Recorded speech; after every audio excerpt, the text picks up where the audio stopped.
Bonjour, bonjour, j'espère que tu vas bien. Moi ça va très bien, ça va mieux. Hier j'étais un petit peu... il y a 2 jours, 3 jours, je crois que j'ai fait la dernière vidéo. Bon, bah de nouveau, je suis allé visiter des choses un petit peu rugueuses, hein, malgré tout ce qui se passe, les belles choses qui se passent du côté de la lumière, hein, du côté des... En l'occurrence là c'était beaucoup sur le Canada, sur les camionneurs.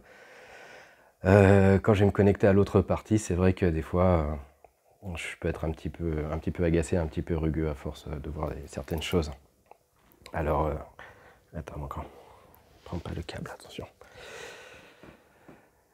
Donc voilà, sur cette vidéo, moi j'ai envie de t'emmener dans dans un monde qui va bien en fait, hein, pour prendre un petit peu de recul, pour s'inspirer un petit peu de qu'est-ce que pourrait être le futur en fait, le futur de la Terre, hein, tout simplement, comment ça se passera quand ce sera un 5D, puisqu'en fait il s'agit d'une planète qui est la jumelle de la Terre.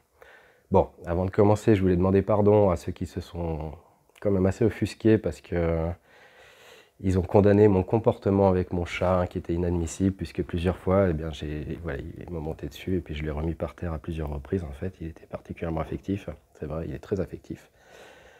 Je suis désolé pour ça. Voilà, ça ne m'étonne pas, puisque que vous offusquiez certains, hein, puisque si je veux réunir des gens qui veulent protéger la vie, hein, qui veulent protéger euh, la vie avec un grand V, hein, donc les animaux, bien sûr, en font partie, et faire attention un petit peu à nos comportements, nos pensées. Donc bon, bah, je pense que c'était normal, on m'a un petit peu attaqué avec ça. Voilà, je vous demande pardon. Je demande pardon à mon petit chat d'amour, hein, qui est une vraie crème, un chat vraiment extraordinaire. Et bah, je tiens quand même à vous rassurer que je l'adore, mon chat, hein. C'est juste que des fois, voilà, on est peut-être un petit peu fatigué. Je te répète qu'il a une très grande lumière, ce chat, et des fois, quand je dois aller canaliser ou voir des choses à l'intérieur de moi, du coup, c'est comme un projecteur qui éclaire tellement que du coup, j'arrive moins à voir les nuances. Donc, quand je dois aller voir des choses qui sont un peu sombres, justement, pour le coup, alors un peu compliqué avec le chat. Donc voilà, hein, tu vois, on te défend en tout cas, hein, mon loulou, hein, c'est sûr, hein. Moi, je tiens à te rassurer quand même, hein, c'est que, bah écoute, je fais de mon mieux avec mon chat, hein. Après je suis pas parfait, hein, tu sais, mais il a une belle vie quand même, là, il faudra que je vous le montre une fois, elle est dans son panier, hein. Ils dorment ensemble, là, j'ai un chien magnifique aussi qui est juste là en face de moi. Et bah, il a de la compagnie, et puis comme les enfants sont là, bah, il joue tout le temps avec, enfin, on essaie de lui offrir la plus belle vie possible. Donc s'il vous plaît, soyez pas trop quand même, certains en tout cas, à incriminer tout de suite, à juger comme ça, parce que c'est faire une généralité en fait sur un petit point. Vous voyez, c'est pas la vie, hein. Je t'ai dit que juste après, regarde, là, on a passé la journée ensemble, et il ronronne, il semble être très heureux en tout cas. Ok. Donc, pardon si 2, 3 fois j'ai dû le remettre par terre. Peut-être ça devra arriver encore si des fois je dois aller canaliser des choses qui sont justement sombres. Problème de contraste avec lui, hein, donc sa lumière m'empêche de voir le sombre et parfois je le prends comme je l'ai fait la dernière vidéo. Et c'est vrai que j'étais un peu irritable, j'étais un peu fatigué par rapport à plusieurs petites choses. Donc excusez-moi si ça a transparu, ça y est, je ne sais pas parler français moi. Si ça, si c'est passé à travers l'écran. En tout cas, bah, il ronronne très fort, hein. Il a l'air d'aller pas mal. Ok. Allez, toutes mes excuses pour ce petit loulou. Et quand ma grande sortira, là... Ah oui, puis il y a aussi le problème du micro, c'est-à-dire qu'en fait, vous voyez, le câble est très court, hein. Donc quand il se met, il a tendance à mordre, il veut mordre le câble tout le temps. Donc, bah voilà quoi. Je suis obligé de l'empêcher de le faire, ma foi, hein. C'est pas du mauvais traitement. Si vous voulez voir du mauvais traitement, je vais en faire un tout de suite, là. Attention, maltraitance. Hein, mon gros loulou. Bah oui, je te maltraite, toi. Bah oui, t'es un gros pépère maltraité. Ouais, ouais. Oh, c'est horrible, hein.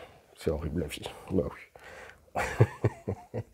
Bref, voilà, aussi pour dire que voilà, bah, je demande un petit peu de tolérance, personne n'est parfait, hein. C'est-à-dire que bah, on a tous nos bas, nos fatigues, et puis nos limites, et puis ça fait partie avec les enfants, c'est pareil, des fois, il y a des choses que je peux pas leur laisser tout le temps faire, même s'ils le font de bon cœur, et puis c'est la vie, ma foi, ok. Donc, sur cette vidéo, en l'occurrence, elle va être beaucoup plus douce, plus apaisée. Je me sens vraiment l'envie de le faire, hein. Je me réjouis essayer de vous raconter tout ça. Dans le sens que on va sortir un petit peu le nez de nos petits problèmes terrestres actuels, hein, qui sont finalement, quand on prend un peu de recul, sont assez insignifiants. C'est peut-être pas le bon mot, hein, parce qu'on est quand même, bon, on s'en prend quand même pas mal, mais disons qu'ils sont relatifs, on va dire, hein, relatifs par rapport à l'évolution et par rapport à toute l'histoire qui nous attend. Ok. Donc ceci étant dit,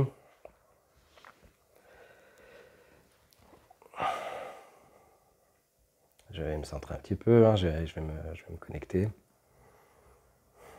Donc ce que je vais te raconter là, en fait, tu peux le prendre comme un roman initiatique, hein, tu peux le prendre comme une belle histoire simplement, hein. Je ne suis pas là pour te prouver que c'est la vérité absolue, que j'ai raison, que j'invente ou que j'invente pas, peu importe. Moi, en l'occurrence, c'est un rêve qui est resté très très très marqué en moi, hein, qui est vraiment... quand je m'étais réveillé de ce rêve d'ailleurs, j'ai mis quelques jours à revenir vraiment les pieds sur terre, hein. Je voyais un peu les choses très différemment et puis il est resté très très très imprégné. À tel point que j'ai envie de le partager en fait, parce que ça donnait quand même pas mal de détails, hein, sur... Tu vois, mais là tu me tires le pull, moi, encore là.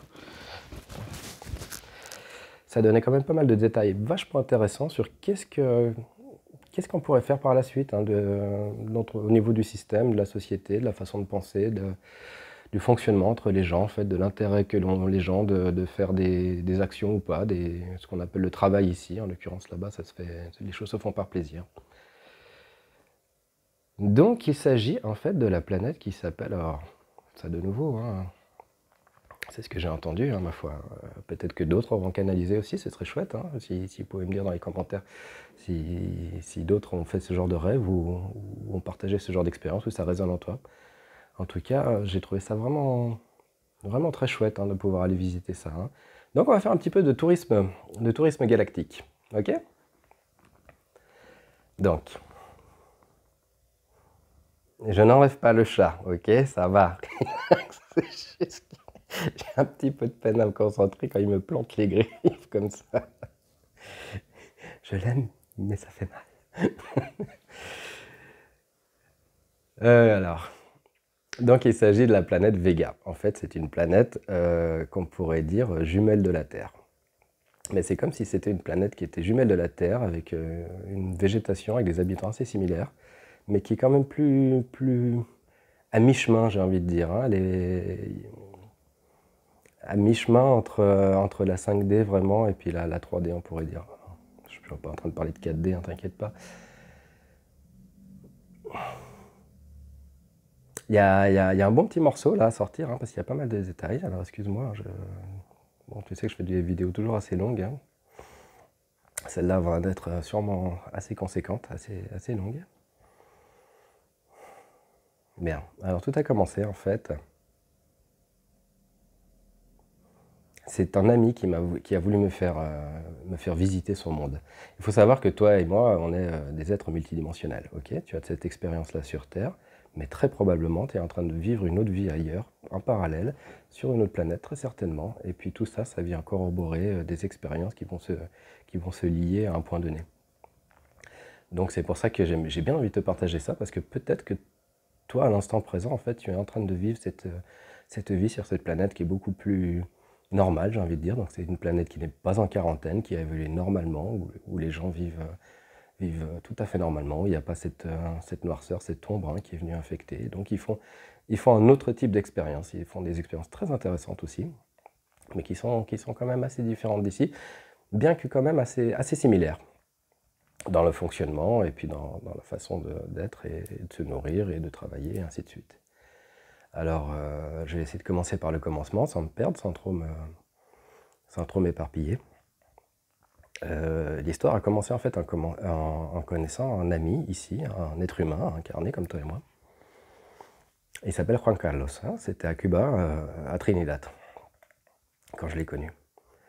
Et en fait, cet ami, il avait quelque chose de particulier, hein. Il était très poétique, il était très rêveur, il était un peu comme s'il n'était pas vraiment à sa place ici, hein. Il m'intriguait vraiment, hein. Donc un habitant, un cubain de Trinidad, un jeune homme, hein, très beau, très élancé, avec des longs cheveux.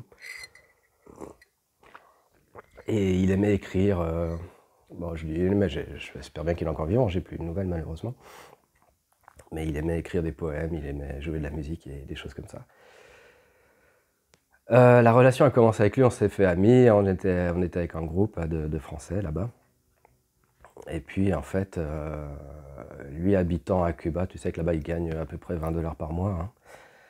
Donc l'histoire a commencé comme ça, on avait partagé le même hôtel en fait c'était une chambre d'hôte, hein, où lui était venu, il était invité. Et c'était quelqu'un de très fier, hein, de très orgueilleux, c'est pas le bon mot, hein, mais c'est-à-dire c'était pas le genre à tendre la main, hein. Donc moi j'avais envie de lui faire un petit cadeau, j'avais envie de l'aider tout simplement, tu sais, et puis je savais bien qu'il n'allait pas accepter si j'allais lui donner. Je ne savais pas quoi faire en fait pour lui. Et tu sais, pour toi et moi, 20 $ c'est pas la fin du monde quoi, hein. Donc en fait, je me souviens que quand s'est endormi une nuit, je lui ai glissé 20 $ dans son pantalon. Et puis quand on s'est réveillé, en fait, il s'en est aperçu et il était extrêmement mal à l'aise en fait. Il a très très mal vécu ça. Je crois qu'il a fait une petite... il a cru à une entourloupe, hein. Je pense qu'il a dû avoir quelque chose de passé qui n'était pas digéré. Et puis du coup, moi quand je me suis réveillé après lui, en fait, je l'ai vu, il était assis comme ça, il était très très très inquiet. Et je lui ai demandé qu'est-ce qui se passait et il me dit, il dit, tu sais, c'est pas moi. Et je dis, de quoi? Et voilà que les mots viennent et puis ils me disent, voilà, j'ai trouvé 20 $ dans mon pantalon, mais je t'assure que j'ai jamais révélé. Et tout de suite, je l'ai arrêté là, je lui ai dit, non, non, non, non, non, t'inquiète pas, c'est moi qui t'ai mis ces 20 $ en fait. C'est juste que voilà, je me sentais pas de te les donner comme ça en face, je voulais pas te blesser en fait, je voulais pas tu vois, faire une défense de niveau, donc c'était juste une petite attention. Il l'a assez mal pris, il me les a rendus d'ailleurs, et il m'a dit non, non, il est hors de question il est hors de question que je gagne de l'argent de cette manière-là, tu vois, l'argent ça se mérite et tout, et tu n'as pas à me le donner. Et bien que j'ai essayé d'argumenter avec lui en lui disant, alors tu vois, je m'enfonçais parce que je disais oui, mais pour vrai c'est pas grand-chose, quoi, c'est rien, tu vois.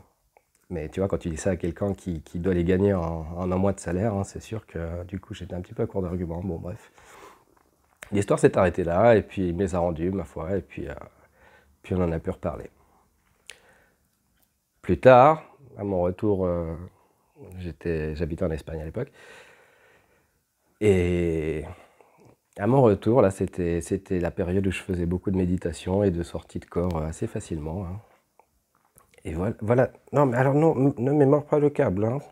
Et si je te dis quelque chose après moi, et c'est pas toi qui te prends les commentaires, hein.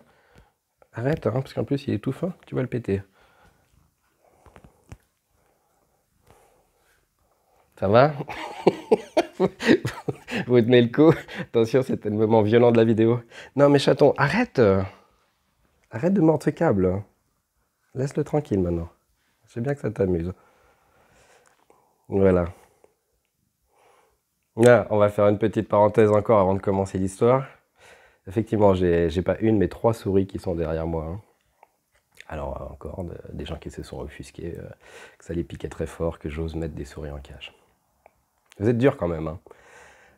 C'est des souris qui étaient destinées à un laboratoire, en fait, hein. Qui sont nées en cage. Ma foi, c'est une amie qui me les a données. Mes enfants les adorent. Elles se baladent toute la journée dans la maison, en fait. Elles sont très sympathiques. Je leur ai fait la cage la plus jolie possible, hein. Elles sont très souvent dehors. Elles ont des petits tubes, des roues, des machins. Elles mangent des fruits, des légumes, des bonnes graines, des bonnes noix. Et sache que si je les mettrais dans la nature, eh ben elles n'auraient aucune espérance de vie, en fait, malheureusement. Donc, en fait, moi, c'était un petit peu ma revanche par rapport à toutes ces pauvres souris qui meurent par année dans des laboratoires, hein, pour des crèmes cosmétiques ou pour x, y raison, tu vois. Et puis, je crois que, je sais pas les nombres, mais je crois qu'il y a des millions de souris qu'on tue par année. Donc je trouvais ça sympa en fait d'en sauver 3 et puis d'essayer de leur offrir une vie le plus confortable possible, à savoir que les souris c'est un peu les grosses victimes de la nature, hein, tout le monde les bouffe quoi. Je veux dire que ce soit les oiseaux, les chats, tu vois, elles sont pas. Et puis là elles sont quand même, je crois qu'elles ont pas mal d'années. Donc elles sont assez, assez incroyablement. Elles auraient peut-être pas tenu autant. Donc voilà, de nouveau, avant de juger comme ça tout de suite, de me dire que je suis un monstre parce que j'ose mettre des souris en cage, ma foi. Il faut être un petit peu plus tolérant, je crois, hein, sur certaines choses, et puis peut-être, avant de parler sans savoir, essayer de chercher plus loin, quoi. Moi, elles ont l'air très heureuses, en tout cas, hein. Franchement, elles s'éclatent, elles mangent. Il y en a une qui, d'ailleurs, je crois crois qu'elle frise l'obésité, quoi. Je la nourris un peu trop. Mais voilà, hein, je sais bien, c'est pas parfait, hein. Moi, j'aurais préféré peut-être qu'elles aient une expérience de nouveau à l'extérieur, et puis bien, mais voilà, elles sont nées en cage dans un laboratoire. Donc, je te répète que c'était ou ça, ou bien les mettre dehors, et puis elles ont une espérance de vie à peu près de 10 minutes, hein, vu comme elles s'en débrouillent, quoi. C'est très drôle parce que le chat en a peur en plus. Donc en fait, j'ai un chat, un chien et des souris, vous voyez, mais alors le chat et le chien dorment dans le même panier. Les souris se baladent, elles montent sur le panier, elles montent sur le chien, et puis alors ils bronchent pas. Enfin voilà quoi, on fait ce qu'on peut avec ce qu'on a, hein, des fois, hein. Je sais bien que c'est pas parfait, hein. Moi non plus, hein, j'ai jamais été pour les animaux en cage. Après, il y a un contexte toujours, il y a un contexte aux choses. De la même manière que si je dois mettre mon chat par terre, des fois, c'est parce qu'il y a un contexte derrière, quoi. C'est pas de la maltraitance, forcément. Ok, j'avais vraiment envie de partager ça. Tu arrêtes avec ce câble maintenant. Comment voulez-vous que je fasse une vidéo avec ce petit loup là? Il arrête pas. Arrête. Mais oui, alors on va me dire oui, il faut qu'il joue. Oui, il faut qu'il joue. Mais ouais, il faut que j'enregistre une vidéo. Alors on fait comment? À ce moment-là, je vais dire invite les cafards chez toi, invite des araignées, invite des souris, et puis tu diras que t'es pas maltraitant, mais à la fin, et pourquoi pas inviter des bactéries en toi, et ainsi de suite, hein. Ça peut aller loin, hein, tu vois. Il y a un moment, je vais pas y arriver. Chatus, nus, cesse. Je suis bientôt à 16 minutes, j'ai encore rien dit là avec tes histoires. Bon, les gars, je vais le mettre par terre, ça va pas. Il va finir par croquer le câble, ok? Je mets le chat par terre, on se détend les enfants. Voilà, voyez. Et non, c'est pas de la maltraitance, on se calme. Bon, j'en étais où? Ça va aller mieux parce que moi j'arrive pas, je suis pas un surhomme, je peux pas me concentrer avec quelqu'un qui me bouffe le câble et qui me tire sur le micro et qui me plante les griffes dans la nénette tout le temps là. Bien, donc, pardon, alors voilà, je fais une méditation et voilà que Juan Carlos se présente de nouveau, hein. Et là, du coup, alors la communication est plus simple, hein, quand on se voit d'âme à âme, hein, parce qu'on peut tout de suite donner ses intentions en fait de façon beaucoup plus claire et puis beaucoup plus globale. Donc, on remet à jour un petit peu ce qui s'était passé là par rapport à cette histoire de $20 en fait, et puis on s'est assez vite compris que finalement les deux on était sur une façon d'essayer de démontrer une certaine noblesse, si tu veux, par rapport à l'autre. Donc finalement, bon bah voilà quoi, on s'est pardonné. En fait, il a compris l'intention qui était derrière, hein, qui n'était pas de le rabaisser, de le traiter de pauvre. Et moi, j'ai compris aussi tout à fait son intention, en fait, que... De nouveau, je raconte ça parce que, tu vois, des fois, on veut bien faire, hein, mais comme on dit, l'enfer est pavé de bonnes intentions.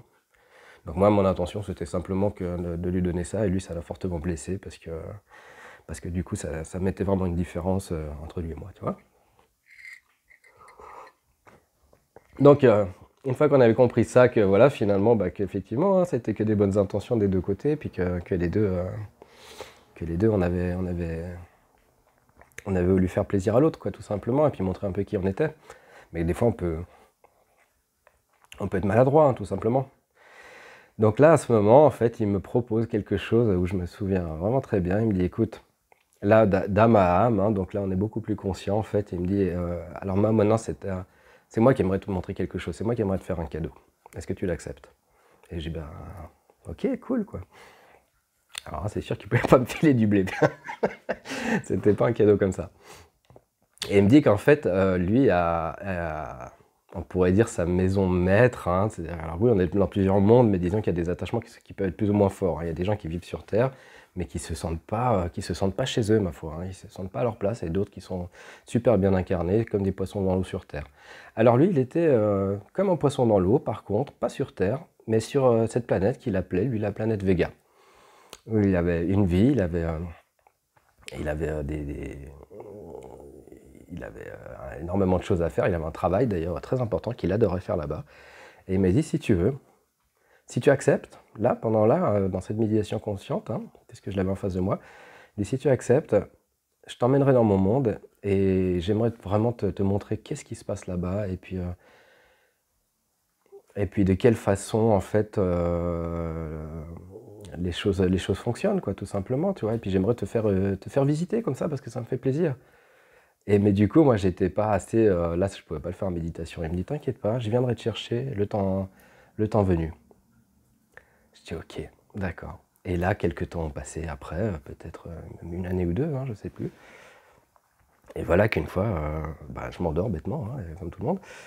Et là, je commence à faire. Bon, je me souviens très bien de ce rêve, en fait, où il s'est présenté à moi. Il a dit, t'es prêt?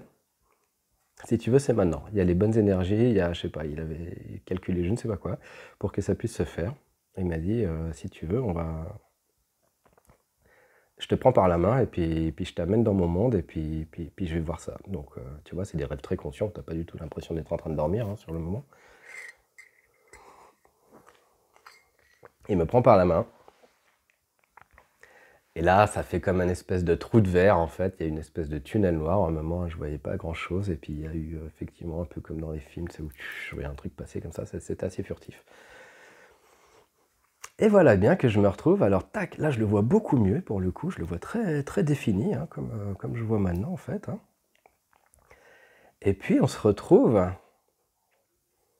dans un quai de gare.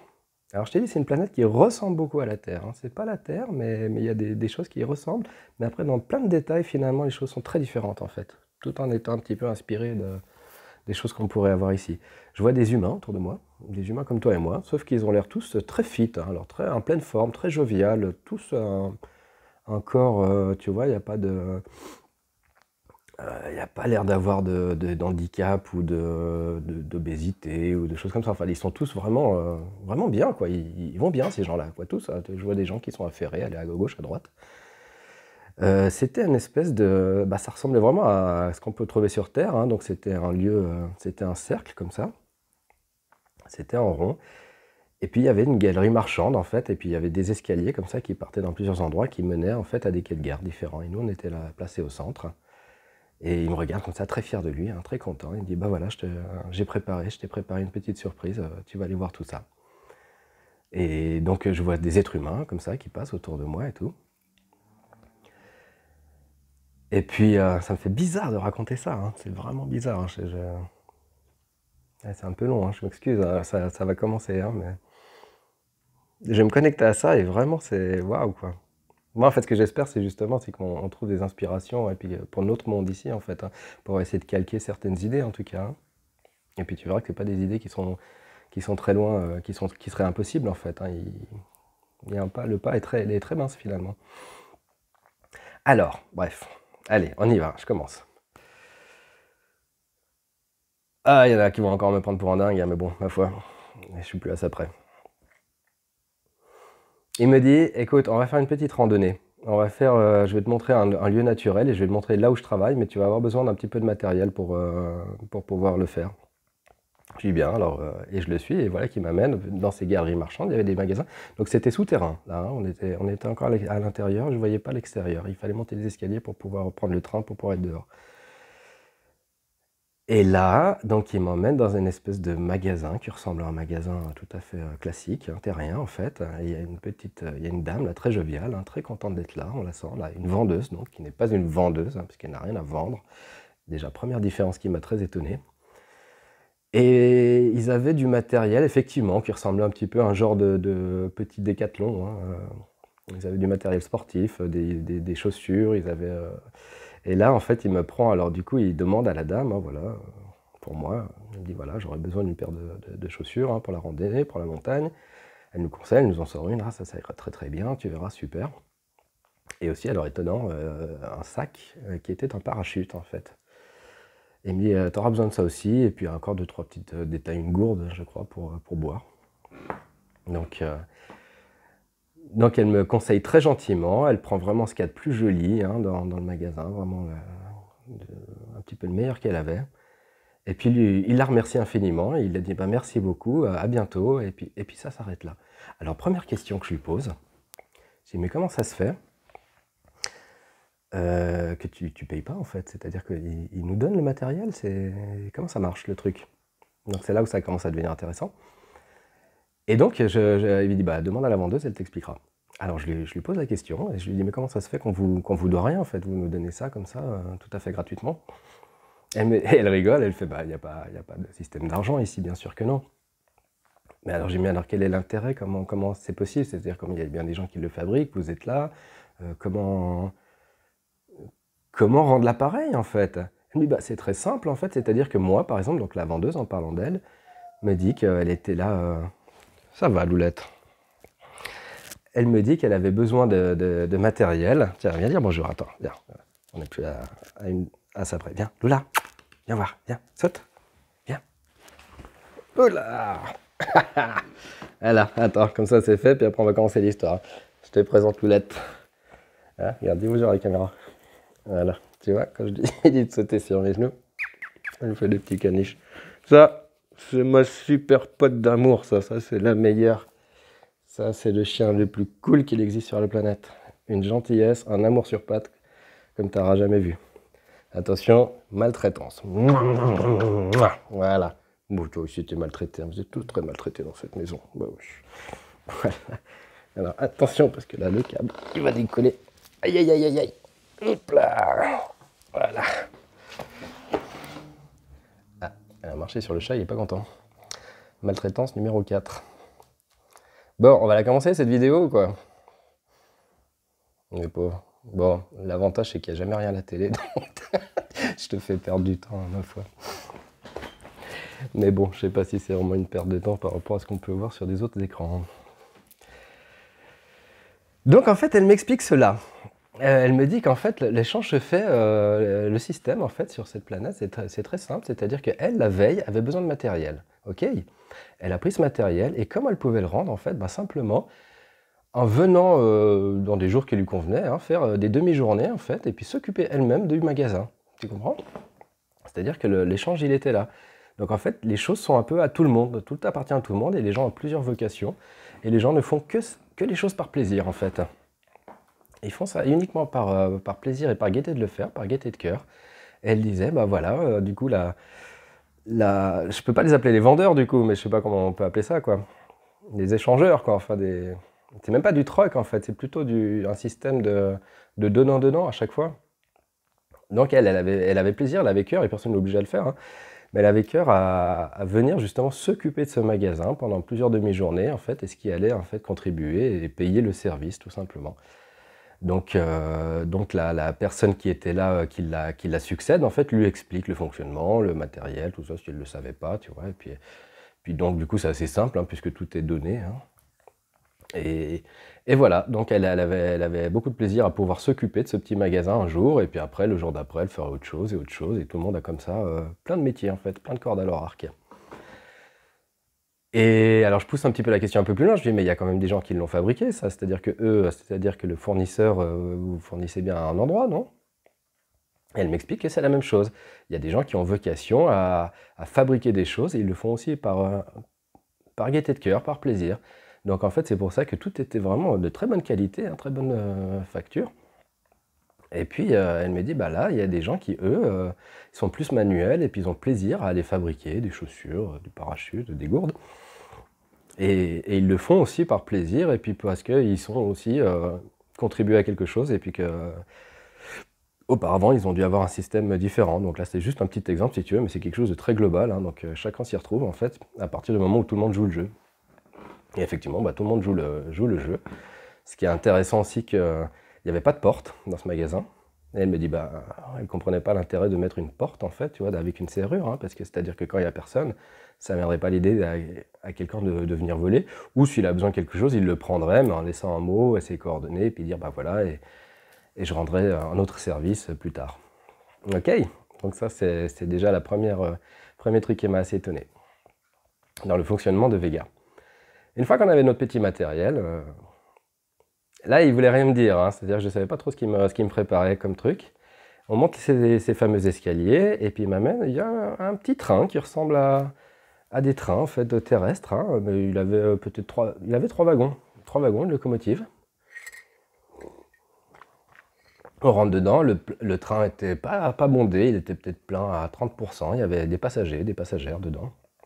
Tous avec une expression vraiment de béatitude, ils ont tous l'air d'être hyper contents d'être là. Et le train démarre, et très silencieux alors, hein, il est extrêmement silencieux. Et on commence à voir le paysage défiler là, et je commence à voir un petit peu la végétation et puis ce qui se passe. Et en fait, il n'y avait pas de ville hein, déjà, bon ça je t'expliquerai plus tard, mais j'ai pas vu d'agglomérat d'habitation. Et pourtant c'est une planète qui est très avancée, hein. Première chose qui m'a étonné en fait, parce que alors, du coup moi j'étais hyper curieux, hein, je voulais absolument tout savoir, comment ça se passait, je posais des questions à tort et à travers à tout le monde. Et la première chose qui m'a étonné, c'est que je regarde et j'ai remarqué qu'il n'y avait pas de câble en fait sur le train. Je sais plus comment on appelle ça, hein, tu sais, enfin, les câbles pour alimenter le train en fait, hein, et donc il semblait, en tout cas j'entendais pas de moteur ou quoi que ce soit. C'était très doux, il avançait, alors pas super vite, hein, il allait peut-être à une soixantaine de kilomètres heure comme ça. Et donc moi j'étais dans mon wagon à côté de Juan Carlos là, et il me dit bah regarde les gens en fait. Et en fait je lui pose la question à lui, je dis mais comment ce train peut avancer? Comment se fait-il qu'il arrive à se propulser alors qu'il semble pas être alimenté de nulle part, et puis il était assez léger, hein, donc on voyait pas vraiment, même les planchers, je voyais pas un stockage de batterie à quelque part, quelque chose qui pourrait être similaire. Et il me dit bah regarde, demande aux passagers, tu verras, ça va t'étonner, ils vont te dire comment il avance. Alors là, c'est hyper intéressant.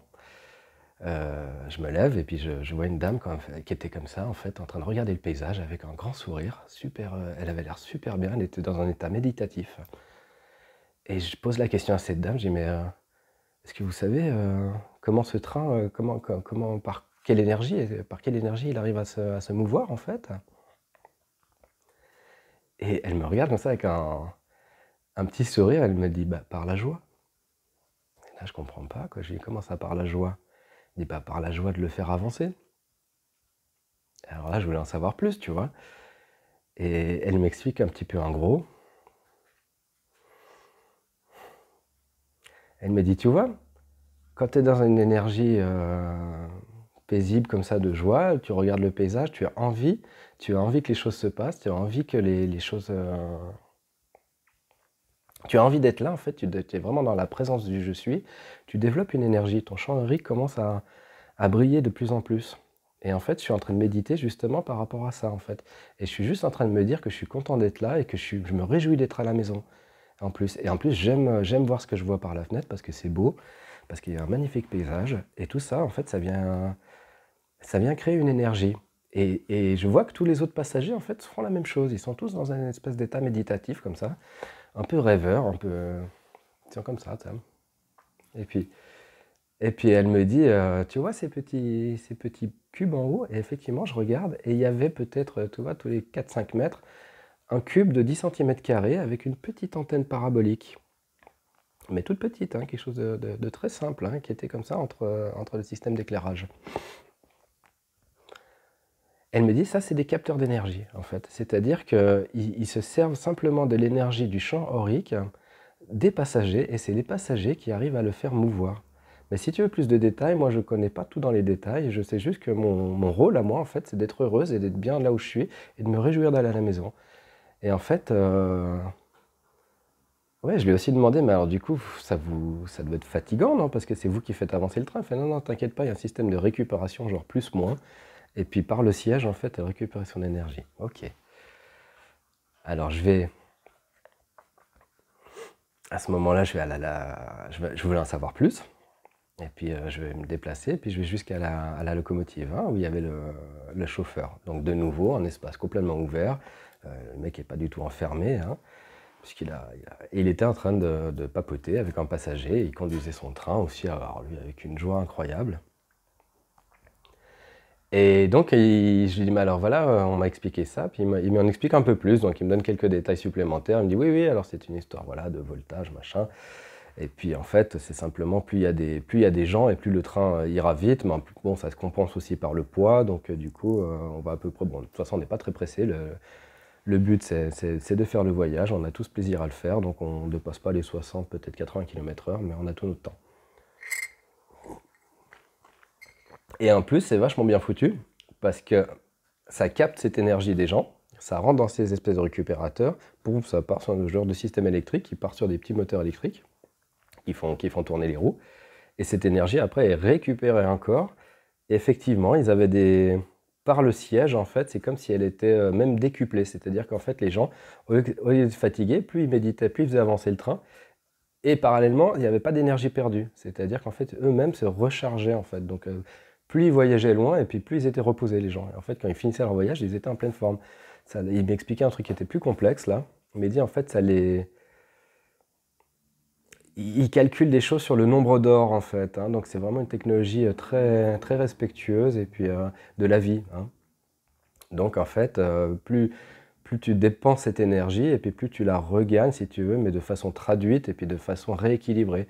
Donc, en fait, il y a même des gens qui pouvaient... ça peut même aller assez loin, parce que... alors, ils étaient quasiment jamais malades, hein, j'imagine, mais ça pourrait même te réparer, je sais pas, un système émotionnel, une maladie, un trou sur le champ aurique, en récupérant cette énergie qui a fait mouvoir le train, qui est, pour ainsi dire, nettoyée, en fait, hein. Alors, j'ai trouvé ça super intéressant. Alors, je sais pas si on va inventer ça demain, hein, mais je crois que bah, Tesla, apparemment, il était un petit peu sur ça, hein, avec l'énergie infinie, en fait, hein, qui captait de lui du cosmos, apparemment. Mais bon, bah oui, il faisait ça, et il captait ça que des gens, ils voulaient pas capter ça. Ils auraient pu faire ça par rapport à la planète, mais ils sont beaucoup trop respectueux pour le faire. Donc, si tu veux faire avancer le train, c'est à toi de, tu vois, c'est à toi de développer ça, tout simplement. Mais ils auraient pu, il m'a expliqué aussi qu'il aurait pu faire aller son train à 400 km/h s'il voulait, s'il avait chopé quelque chose qui ressemble à l'antimatière, en fait, l'énergie. Mais du coup, il voulait pas parce qu'il dirait que ça aurait fatigué Vega, ça aurait fatigué la planète. Donc on fait pas ce genre de choses parce que c'est pas cool, c'est pas respectueux. Trop bien, non? Donc, petite encore question, je lui demande à ce chauffeur, je lui dis, mais qu'est-ce qui vous motive à vous, en fait? Parce que de nouveau, moi je buguais un petit peu sur le système financier, hein. Je vois plein de gens qui travaillent, qui font des choses, ils ont tous des activités, je dis, mais ils sont pas payés, quoi. Donc comment comment c'est possible que tout fonctionne aussi bien, en fait? Le train, il était pile à l'heure, enfin le chauffeur, il était hyper content, et je lui pose la question, mais alors quel est ton intérêt de le faire? Quel est ton intérêt de passer des heures dans ce train à le conduire? Et il me regarde comme ça, mais il était très étonné de ma question. Il me fait, bah, c'est parce que ça me fait plaisir, quoi. C'était aussi bête que ça. En fait, c'est comme si tu demandes à un enfant, tu sais, qui joue avec un petit train électrique, tu lui demanderais la question, mais qui c'est qui va te payer pour jouer avec ce train? Il va te dire, bah, c'est complètement con comme question, je suis juste hyper content de pouvoir le faire. Il dit, mais moi ma passion, c'est ça. Moi, ma vocation, j'ai toujours aimé les transports, le train, les voyages. Et du coup, je me suis proposé tout simplement à conduire ce train, donc c'était tout à fait accepté, voilà. J'ai une formation pour le faire, et puis, heu, et puis après, une fois que j'ai terminé ma journée, et puis que j'en ai assez fait, on s'est organisé avec d'autres, et puis d'autres le conduiront à ma place. Et les choses fonctionnent comme ça, très bien, sans aucun système financier. Donc de nouveau, tout le monde ils font les choses par pur plaisir, en fait, par pure vocation. Et ce qui donne en fait une énergie, alors il y avait vraiment une énergie particulière sur cette planète, hein, tout était très léger, hein, il y a vraiment, on sent la joie, on sent que tout va bien, quoi, en fait, hein. Et je me sentais tellement léger, je crois qu'il y avait aussi la gravité qui n'était pas la même, hein, apparemment elle était un peu moins pesante aussi. En tout cas, c'est vrai qu'on pouvait très facilement avancer, et j'avais jamais aucune sensation de fatigue.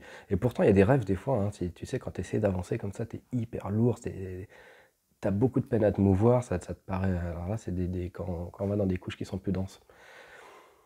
Mais là, en l'occurrence, tout était extrêmement fluide, extrêmement facile. Bien. Alors ça, c'est encore un petit détail de plus. Et quand je regardais par la fenêtre, alors du coup, je me demandais, parce qu'il disait qu'on allait arriver dans la prochaine ville. Mais moi, je voyais rien. J'ai dit, mais en fait, il n'y avait que de la nature. Une nature qui ressemble beaucoup à la terre, hein. Je voyais des conifères avec de l'herbe, des vallons comme ça. Et puis il rigole, et puis il me dit, mais elle est là, la ville. Et puis je regarde comme ça, puis en fait, ce qui se passe, c'est que toutes les constructions, c'est un peu des maisons qui étaient toutes un peu sous terre, hein. C'est-à-dire qu'on voit juste, un peu comme les hobbits, tu vois, mais encore plus enterrés. En fait, on voyait qu'il fallait vraiment bien regarder, parce que tout est tellement bien inclus dans la nature. Il dit, bah non, c'est pour pas déranger, quoi, tu vois. Et puis c'est beaucoup plus respectueux comme ça, et puis du coup, bah, c'est plus isolé, et puis nous, on est beaucoup plus en contact. Donc les maisons se construisent comme ça, de cette façon-là. Donc en fait, on voit la nature, et puis tout à coup, on voit une petite bosse comme ça, et on voit une porte d'entrée avec une petite façade très joliment fait, et puis ça s'arrête là. Puis quand on rentre dedans, alors là, c'est pas des troglodytes, hein, mais c'est moitié sous terre. Donc voilà leur façon de construire. Donc en fait, dans des civilisations très avancées, on pourrait s'attendre à avoir des villes, tu sais, avec des gratte-ciel géants comme à la Star Wars. Et puis en fait, maintenant, c'était tout le contraire. C'était quelque chose de très disparate comme ça, hein. Donc ils font pas des grosses constructions toutes au même endroit. Et les gens vivent d'une façon très simple. C'est-à-dire qu'elles faisaient toutes la même taille. Il n'y a pas des immenses maisons pour en avoir une toute petite à côté. Les gens, ils ont juste ce dont ils ont besoin, et toujours dans un esprit de respecter en fait l'espace de l'autre. Tu vois, c'est vraiment une mentalité qui est très différente. Et donc on arrive à cette ville et on sort de là. Mais là, on était au pied d'une montagne. Alors là, ça va être un petit peu plus compliqué à expliquer cette fois.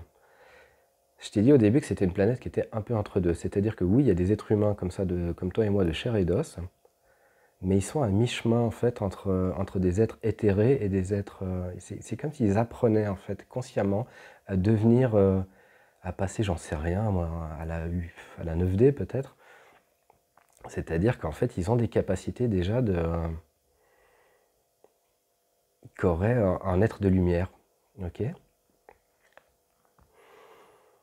Le travail de Juan Carlos, c'était justement en fait de faire le pas, de faire une espèce d'examen, si tu veux, à des anciens, donc ce qu'on pourrait appeler des troisième âges ici, qui sont d'ailleurs hyper respectés hein, là-bas, hein, il n'y a pas de MS, hein, de maison de vieux, hein, et alors, en pleine forme. Ouais. Et là, justement, il y avait un petit groupe de gens de troisième âge qui nous attendaient. Et ils étaient tout contents de le voir arriver. Ils disaient, ah ben voilà, c'est bon, on est tous au complet, il ne manquait plus que toi. On arrive au pied d'une montagne. Et là, donc, d'où l'intérêt d'avoir ce matériel. Donc moi, je mets ces chaussures, là, le sac, tout ce qu'il m'avait donné. Et puis, il me montre le chemin. Ce qui était très étonnant, c'est que, ça je te le dis aussi pour toi, hein, c'est que tu as peut-être vu des rêves comme ça, je connaissais parfaitement cette montagne. Je connaissais exactement chaque recoin, chaque rocher. J'étais persuadé d'y aller. Et là, il me commence à me faire des petits sourires, Juan Carlos, tu vois. Il me disait, ça te rappelle quelque chose, hein, peut-être, hein. Et je commençais à me dire, peut-être, tu vois, j'ai pas vécu que sur Terre, hein. Peut-être qu'il y a déjà eu des trucs, je sais pas dans quel sens, hein, si avant, après ou pendant. Mais en l'occurrence, ça me dit grave quelque chose, hein, cette montagne, hein. C'est fou, quoi. Bref. On monte, et là où j'étais surpris, c'est que je connaissais des raccourcis, hein. Donc moi j'ai pris des raccourcis, mais lui, comme il était avec le groupe justement des anciens, il a pris des chemins qui étaient beaucoup plus enlacés et qui montaient moins pour moins les fatiguer en fait. Qu'en arrivant en haut, alors là, qui était pas ma surprise, hein, c'est qu'il dit, bon, bah alors vous avez bien appris, maintenant vous avez eu toute votre vie hein, pour développer la foi, vous avez développé des vertus. Pardon. Ah, si seulement ça pouvait être comme ça, hein, sur Terre, je te jure que...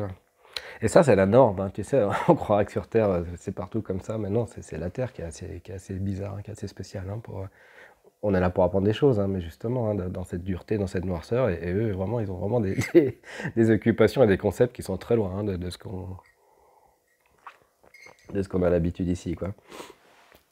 Alors, accroche-toi bien, ils arrivent en haut, et il leur explique, en fait, on voit bien qu'ils avaient déjà vu toute une formation, ils faisaient juste un espèce de répétage. Il dit, bon, ben maintenant, messieurs, dames, allez, à qui le tour? Vous allez sauter. En fait, on est arrivé sur une grande falaise, comme ça, et en fait, ils appelaient ça le saut de la foi. D'où le parachute de sécurité. Et il disait, justement, si vous allez être prêts maintenant à être des êtres beaucoup plus expansés, beaucoup plus éthérés, donc il ne faut plus avoir peur de la gravité, hein, en fait, c'est toute une question de croyance, ça. Et en fait, le but de l'exercice, c'était de sauter de cette montagne et de développer sa foi, c'est-à-dire en fait vraiment d'aller au-delà de la peur, de s'écraser par terre. Et normalement, ils étaient assez mûrs, assez matures pour réussir avant de toucher le sol, en tout cas, partir et en fait faire une espèce de vol plané comme un oiseau, quoi. Puis après, ils allaient se poser plus loin. Et si jamais ils rataient, bon, bah là, le parachute de sécurité s'ouvrait et puis ils n'avaient pas de problème. Donc il m'a dit, est-ce que toi tu veux le faire et tout, et bon, bah je l'ai fait aussi, et puis voilà, quoi. Je te dirai pas si j'ai réussi ou pas. C'est pas l'important. Mais tu vois, il y avait vraiment cette histoire de saut de la foi, et c'est marrant le parallèle que nous, on doit faire des fois des choses comme ça hein, ici. Hein. C'est-à-dire que vraiment, des fois, il faut oser se lancer dans la vie, tu vois. On fait aussi cette expérience-là quelque part, hein, mais on le fait pas en physique, hein, c'est plus une expérience au niveau de l'émotionnel, au niveau du mental, au niveau de tes peurs, ou des fois justement quand tu veux simplement dire au monde qui tu es avec amour et tout, et que tout soit bien réglé, que tout soit bien en corrélation, du coup tu t'écrases pas au sol en fait. Le parallèle que j'ai envie de te donner par rapport à ça, c'est que tu vois, là la 3D elle est en train de se dissoudre. C'est comme si on était sur un îlot maintenant qui était de plus en plus petit et on se retrouve tous un peu à une falaise. Et il y a un moment il va falloir sauter quoi en fait. Et puis suivant tes qualités, suivant tes vertus, tu verras qu'en fait tu vas pas t'écraser. Je sais pas si je suis bien clair sur le parallèle, hein. Mais ça revient à, tu sais, est-ce que tu vas vraiment oser être toi-même? Est-ce que tu vas vraiment avoir peur de déployer tes ailes éthériques en fait? Il y avait vraiment quelque chose comme ça, hein. Et puis nous, des fois, il y a des humains, là, on a mal au dos, on a mal aux épaules parce qu'on a nos ailes éthériques qui sont encore toutes recroquevillées comme ça. On est un peu au stade de la chrysalide et puis on est en train de devenir des papillons.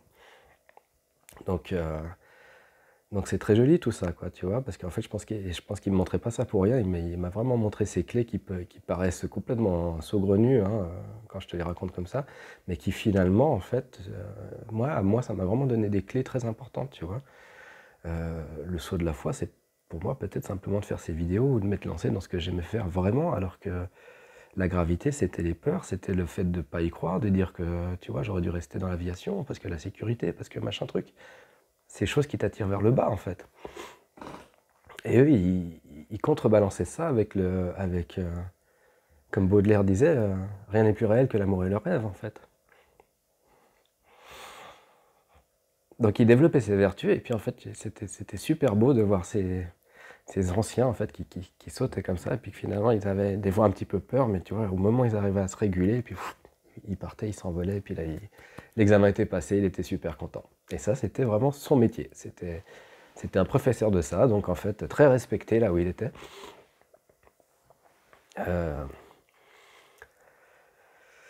Waouh, quelle histoire je me suis lancé, moi. J'espère que c'est pas trop fouillé, hein, mais bon. Toujours est-il que, alors non, c'est pas fini, hein. Le petit groupe, on se revoit en bas de la montagne, là, cette fameuse montagne. Alors, tout le monde se félicite, machin, apparemment tout le monde avait réussi, hein. Et puis, donc, tout était bien, qui finissait bien. Une majeure partie du groupe sont rentrés chez eux, à vaguer à leurs occupations, et Franck Carus me dit, bah attends, c'est pas fini, hein, je t'ai pas tout fait visiter, j'aimerais encore te montrer des choses qui sont très intéressantes, très importantes pour moi. Alors je fais, bah chouette, super, on y va alors. Et il me dit, j'aimerais te montrer un petit peu la botanique de cet endroit, de cette planète. Mais avant, on va aller voir une amie. Donc on marche sur un chemin et tout est très beau, hein, tout est, je sais pas, tout est limpide, tout est d'une propreté incroyable, tout est très soigné. Je sais pas comment l'expliquer, quoi. Faudrait que je puisse le dessiner, quoi. Même, je dessine comme un enfant de 5 ans, alors ça va être compliqué. Si j'avais vraiment su dessiner, j'aimerais vraiment pouvoir faire un tableau de ce paysage parce que c'était vraiment beau. Au loin, il y avait 3 lunes. Il y avait une grosse, une petite, une moyenne, et le soleil était à son zénith. Pourtant, il y avait comme déjà une espèce de coucher de soleil qui était sur les violets. L'atmosphère n'était pas tout à fait la même. Et des couleurs qu'on verrait pas, en tout cas, sur un coucher de soleil d'ici. Et une lune qui était alors vraiment un truc hyper massif, quoi, hein. On a l'impression qu'elle nous tombait dessus. Elles n'avaient pas les mêmes couleurs. La grosse, elle était rougeoyante, et puis les deux autres étaient blanches, par contre. Elles étaient comme ça, l'une à côté de l'autre, en fait. Et on voyait qu'elle faisait une espèce de mouvement comme ça. Il y en avait une qui montait et l'autre qui descendait.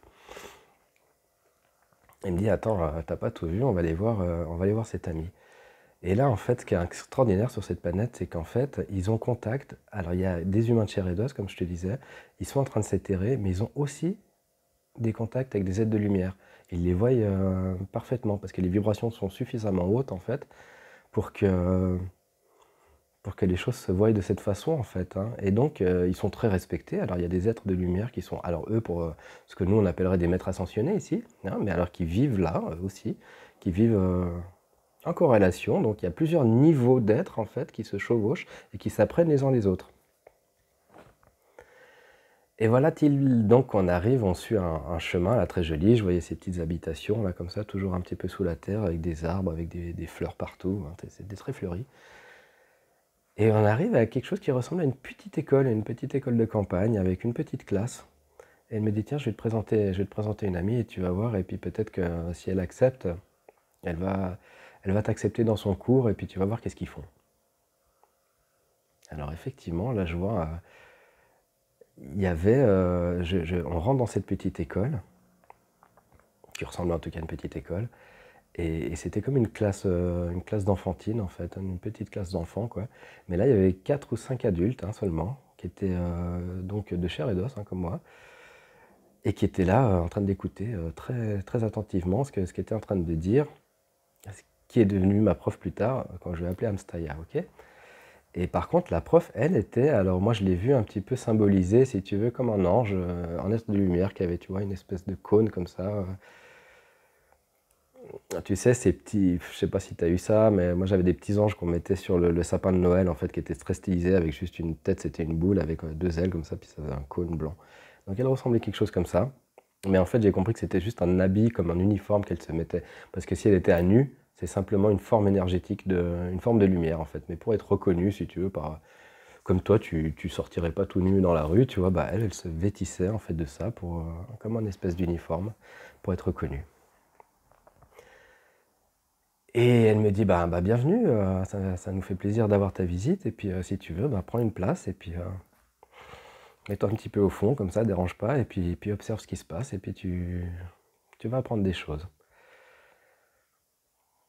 Et là, alors, bah merci, tu vois, je me mets, Juan Carlos était à côté aussi, il s'asseye comme ça, et puis on commence à écouter.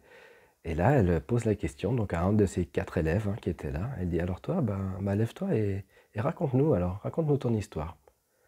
Et je comprends à ce moment-là qu'en fait, c'était 4 défunts, c'était leur âme en fait, mais que pourtant que je voyais très très bien, qui ont habité sur la Terre. Donc il y avait vraiment une histoire de corrélation entre la Terre et cette planète Vega. Et la première se lève comme ça, donc une fille, et elle dit, bon, bah alors quelle était donc, qu'est-ce que tu as appris? Quelle était ton expérience sur la Terre? Est-ce que tu as trouvé bien? Est-ce que tu voudrais recommencer? Est-ce que tu penses que tu as appris suffisamment? Est-ce que tu es satisfaite en fait de cette expérience? Et alors là, elle dit, ah oui, c'était extraordinaire. J'ai adoré. Alors elle lui dit, mais alors donc c'est ok, parce que si tu veux, on peut... Ah, je suis sensible, hein. Non, mais c'est que c'était... Ouais, il faut le voir pour le croire. J'espère que j'arrive à transcrire bien, hein, parce que c'est bizarre, hein.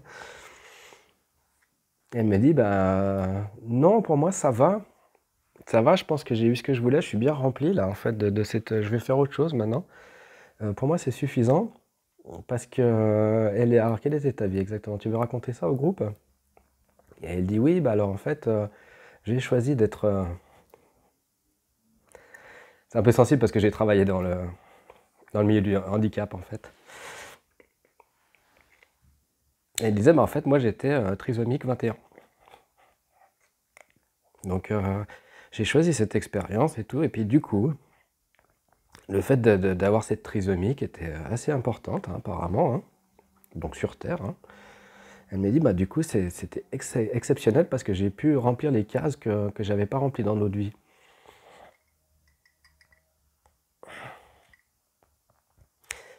Donc en fait, j'ai eu... apparemment, elle était très contente de sa famille parce qu'elle est tombée sur des parents qui étaient très aimants, qui l'ont... Bah, du coup, ils l'ont un petit peu s'occuper d'elle comme c'était... Tu vois, elle est restée enfant plus longtemps, hein, c'est-à-dire je crois qu'elle était morte à l'âge de 35 ans, quelque chose comme ça. Elle dit, bah, du coup, moi, j'étais vraiment maternée, j'avais besoin de ça. Donc grâce à cette trisomie, en fait... Je suis désolé. Grâce à ce qu'on pourrait considérer comme un handicap ici, et ben en fait voilà quoi, j'ai pu faire des choses que j'aurais pas faites en tant que personne valide. Donc j'ai une vie beaucoup plus cotonnée, beaucoup plus douce, euh, beaucoup plus euh, beaucoup plus d'amour autour de moi finalement. Et puis j'ai pu donner aussi, puis j'ai pu être une personne et vibrer sur des vibrations qui n'étaient pas que j'aurais pas pu remplir dans les vies où j'étais valide. Et donc en fait finalement, elle faisait le bilan puis elle disait que c'était une des vies les plus les plus riches et les plus intéressantes qu'elle a jamais eues, quoi. Donc tu vois, c'est marrant parce que Parce que déjà, ça faisait vraiment une impression d'inversion, quoi, en fait. Je me dis, bah tiens, je m'y attendais pas à celle-là, quoi. Tu vois, je me suis dit, bah tiens, elle va dire. Moi, j'avais mon mental humain, là, tu vois, sur le moment hein, de la Terre, quoi. J'étais imprégné de la Terre. Donc, tout de suite, je me disais, bah tiens, trisomique, évidemment, elle va peut-être vouloir recommencer, tu vois, parce que c'est peut-être un petit peu. C'est la tuile, quoi. Et pas du tout, en fait. C'est-à-dire que. Alors, tu vois, s'il y a des parents qui m'écoutent, hein, qui ont des enfants handicapés, peut-être voyez-le différemment, quoi. L'autisme aussi, hein, c'est tout à fait le même genre, quoi. Bon, apparemment, il s'agit vraiment de choix éclairés, et puis qu'en fait, finalement, c'est une vie qui valait extrêmement la peine, quoi. Donc, elle lui met genre une espèce d'étoile, là, comme un 10, quoi, tu vois. Et puis, elle dit, bah super, bah, maintenant, si tu veux, tu peux rester sur Vega, ou si tu veux, tu peux recommencer à aller sur la Terre, c'est toi qui vois. Et je crois qu'elle disait, non, c'est bon, bah là maintenant, il manquait juste ça, en fait. J'avais vraiment besoin de réparer des choses, et puis grâce à cette vie-là, moi, je pense que je vais rester maintenant dans le vrai monde, parce la Terre, ils appelaient ça un petit peu le monde inversé, le monde de l'illusion, en fait. Hein. C'était un petit peu comme ça qu'ils le voyaient depuis là. Donc, elle dit, bah merci, c'est chouette. Ok. Et toi, alors, tu te lèves et tout, et là, il y a quelqu'un qui se lève, qui dit, eh ben moi, non, moi, je suis déçu. Moi, je suis... Pourtant, c'était quelqu'un, alors je le voyais en costume cravate, hein, c'est marrant. Il dit, non, moi, je pense qu'il faut vraiment que je recommence, parce que là, si tu veux, ce que je voulais charger, en fait, mon niveau d'information, en fait, il est pas validé, quoi. Il dit, ah bon, bah explique-nous ça, alors pourquoi? Et puis alors, en fait, c'était quelqu'un qui a travaillé toute sa vie, qui avait une très bonne place, hein, qui avait une société à lui. Et finalement, alors de nouveau une inversion, tu vois, c'est-à-dire que une personne que notre société actuelle ici aurait vraiment mis sur un piédestal, tu vois. Mais si je me souviens bien, il disait, voilà, j'ai pas eu de temps, en fait, j'ai passé mon temps à payer des factures, à essayer de développer une entreprise qui n'avait pas finalement vraiment de sens pour le collectif. Donc, j'ai fait ce qu'on m'a dit de faire, j'ai fait mon travail, je l'ai fait bien. J'ai pas eu de grande souffrance, c'est vrai, mais finalement, ce que j'en ai appris de cette vie, ben, tu vois, il me montrait comme une espèce de mouchoir de poche, il dit, bah, tu vois, en trois phrases, c'est fait, quoi. C'est-à-dire que j'ai fait mon boulot, j'ai fait ce qu'on m'a dit, j'ai suivi les lois parfaitement, j'étais, tu vois, super cadré, super à sa place, et il considérait ça comme une vie ratée, complètement, en fait. Alors que pourtant, il avait voiture, maison et compagnie, tu vois. Et puis, une vie qui était pourtant bien remplie de l'œil d'où on le verrait ici. Donc elle fait, bah ok, d'accord, ainsi soit-il. Alors, et puis du coup, il dit, bon, bah là, je vais réfléchir à un autre choix, et puis quelque chose de peut-être plus judicieux, on va voir. Donc il s'est mis en retrait, et puis bah, là, apparemment, il réfléchissait un petit peu sur la suite des événements pour lui, quoi. Un autre se lève. Alors celle-là, elle est pas facile, hein. Et il dit, ben moi, j'étais un dictateur, en fait. J'étais une espèce vraiment un gros criminel, quoi. Et je le vois d'ailleurs avec des galons, un truc militaire comme ça. Il dit ça, il dit ouais bah j'étais voilà j'ai fait souffrir beaucoup de gens dans mon pays en fait, hein, j'ai créé des guerres en plus. Ça va te paraître bizarre, hein. Et là Amstaya l'applaudit, le félicite quoi. Moi j'étais hyper étonné. J'étais, ah bon? Comment ça se fait? Elle dit waouh, t'as vraiment pris une mission très très très difficile hein, en fait. Bravo parce que alors, vraiment il n'y en a pas beaucoup qui ont le courage de faire ça comme ça.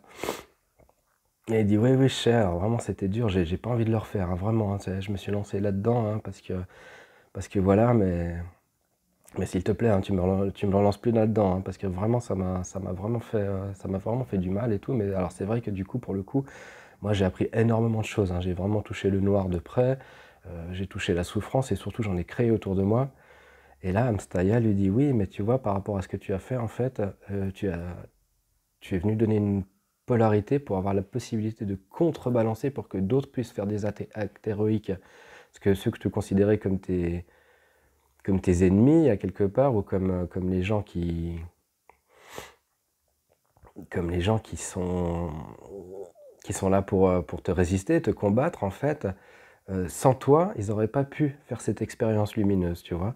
Donc ta souffrance et puis tout ce que tu es venu semer comme noirceur dans ce monde d'illusions, en fait, était extrêmement nécessaire pour que des centaines de personnes puissent faire un chemin d'évolution beaucoup plus rapide grâce à toi. Donc c'est pour ça qu'elle le remerciait vraiment de ce choix qui était très difficile. Alors là, du coup, tu vois, moi je pensais un petit peu, si une fois il y avait une classe, t'imagines un petit peu là dans les âmes, et puis tu lui dis, bon, bah, qui c'est qui veut faire Hitler là, tu vois? Puis alors, ouais, t'as tout le monde qui est comme ça, tu sais.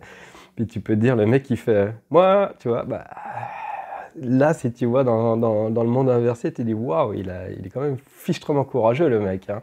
Parce qu'après, il a un karma quand même, hein, je veux dire, c'est-à-dire qu'il a fait ça, ok, il est content, parce que, bah, il est content entre guillemets, mais ça a donné cette polarité pour qu'il puisse, en fait, donner la matière, la matrice à d'autres personnes pour pouvoir se révéler en tant que héros, que sauveur, que combattant, que guerrier, tu vois. Et du coup, ça c'est bien, mais en même temps, lui devait y retourner, hein, il pouvait pas rester chez Vega. Du coup, il était obligé d'aller de faire plusieurs vies maintenant pour contrebalancer ça, puis aller de l'autre côté, en fait, et puis c'est ce qui allait le charger, en fait, parce qu'en ayant été dictateur, bah, du coup, dans la vie d'après, il aurait été un très bon combattant de la liberté, par exemple, tu vois, parce qu'il était vraiment imprégné des choses à ne pas faire, à quelque part. Tu comprends? Donc, bon, bah, je dis pas qu'il faut vénérer les dictateurs, hein, mais c'était quand même, voilà, c'est un point de vue que j'ai trouvé quand même hyper intéressant, quoi. Après, le quatrième, c'était un peu ça aussi. Non, c'était comme celui qui a réussi sa vie, mais encore pire. C'est-à-dire que lui, alors, c'était, bon, il était père de famille, très bien. De nouveau, il a fait son boulot exactement ce qu'on lui a dit, donc un employé qui était à l'usine toute sa vie, qui a fait à peu près la même chose et tout, et puis il a toujours obéi fermement aux ordres, à la société, au truc et tout. Il dit bon, bah c'est bien, mais en fait il a rien fait bouger, quoi. C'est-à-dire qu'il dit bon, ben c'était ni mal ni bien, mais c'est un peu une vie qui était complètement inutile en fait, parce que j'ai rien à rajouter dessus, quoi. J'ai juste, bah, en gros, j'ai fermé ma gueule, j'ai fait mon boulot, j'ai reçu mon salaire et puis je suis mort après la retraite. Ni mal ni bien, mais disons une vie qui était restée très neutre. Donc il a dit bon bah moi je recommence quoi, c'est tout. C'est tout, et puis je vais voir d'autres choses, sans forcément aller dans le côté carrément du dictateur, hein, mais je vais essayer de recommencer une vie qui est plus enrichissante, on va dire. Ok. Donc voilà pour ces quatre examens que j'ai vus, hein. Donc que j'ai trouvé assez marrant parce que je m'attendais à chaque fois à une autre réponse, tu vois, donc c'était assez intéressant au niveau des choix d'âme, en fait, des choix d'âme qu'on peut faire pour pouvoir faire cette pièce de théâtre dans cette matrice artificielle, en fait. Là, le cours se termine, puisque les quatre avaient parlé, et puis là, Amstaya, justement, sort avec moi, et puis on va, donc il y avait une petite rivière qui passait, qui contournait comme ça cette petite école, hein, et puis on s'asseye comme ça sur un petit ponton très joli. Je vois une roue qui tourne, en fait, hein, qui est alimentée, donc, un petit moulin, évidemment avec une grille de vent et puis une dérivation pour que les poissons n'aillent pas se cogner la tête contre ces pales qui tournaient, hein, donc c'est toujours réfléchi très bien. Et je comprends, bon voilà, un petit détail comme ça, hein, qu'en fait c'est simplement pour alimenter le système d'éclairage, hein, d'éclairage dans l'école. Voilà, chacun a des petites machines comme ça, pas très compliquées, simplement pour éviter de faire une grosse centrale à quelque part, et puis tirer des câbles et partout, et de nouveau, toujours dans le souci de laisser le moins d'empreintes possible sur la planète. Parce qu'ils savent que même quand tu plantes un poteau dedans, ça lui fait mal à quelque part, tu vois. C'est pas respectueux pour eux d'aller mettre un pylône dans un rocher, par exemple. Ils diraient, mais c'est une ineptie, quoi. C'est comme te planter un clou dans le bras, quoi. Donc c'est mignon, quoi, tu vois. Et là, on s'asseye comme ça, puis elle m'explique un petit peu ce qu'elle fait. Donc elle me dit, bah voilà, moi je suis professeur, hein, mon rôle c'est ça, en fait. C'est l'évolution des âmes, c'est l'entrevie. Et mais elle me dit, mais je fais pas que ça, mais si tu veux, je peux t'expliquer un petit peu schématiquement qu'est-ce que font de ce que j'en sais en tout cas, hein, tu vois. Donc vraiment dans une très grande gentillesse, une très grande humilité. Elle commence à m'expliquer, elle me montre comme ça aussi, parce que là, il y a aussi une forme de télépathie où elle était capable de m'expliquer des choses comme ça de vive voix, et en même temps, en les expliquant, elle pouvait m'imager des choses. Et elle me montre le système solaire, le nôtre. Elle me dit, tu vois, chaque planète, en fait, c'est une école différente. Et après, on peut choisir. Alors, Je te la fais très simple parce que c'est très complexe, hein, en fait. On peut très bien faire des dérogations, recommencer, aller dans un sens, dans un autre. Mais si on prenait dans un sens très schématique, elle me dit, bah toi maintenant, tu en es à la Terre. Tu es en train de faire cette expérience. Mais les... Oui, je crois que je vais dire une bêtise, je ne sais plus s'il y a 7 ou 9 7 planètes. Et vous m'excusez, hein, j'ai un gros doute là. Bon, vous m'engueulerez dans les commentaires, on va dire 7. J'ai un gros doute sur le nombre de planètes qu'il y a dans notre système solaire. Ouais, c'est la base, hein. Excusez-moi.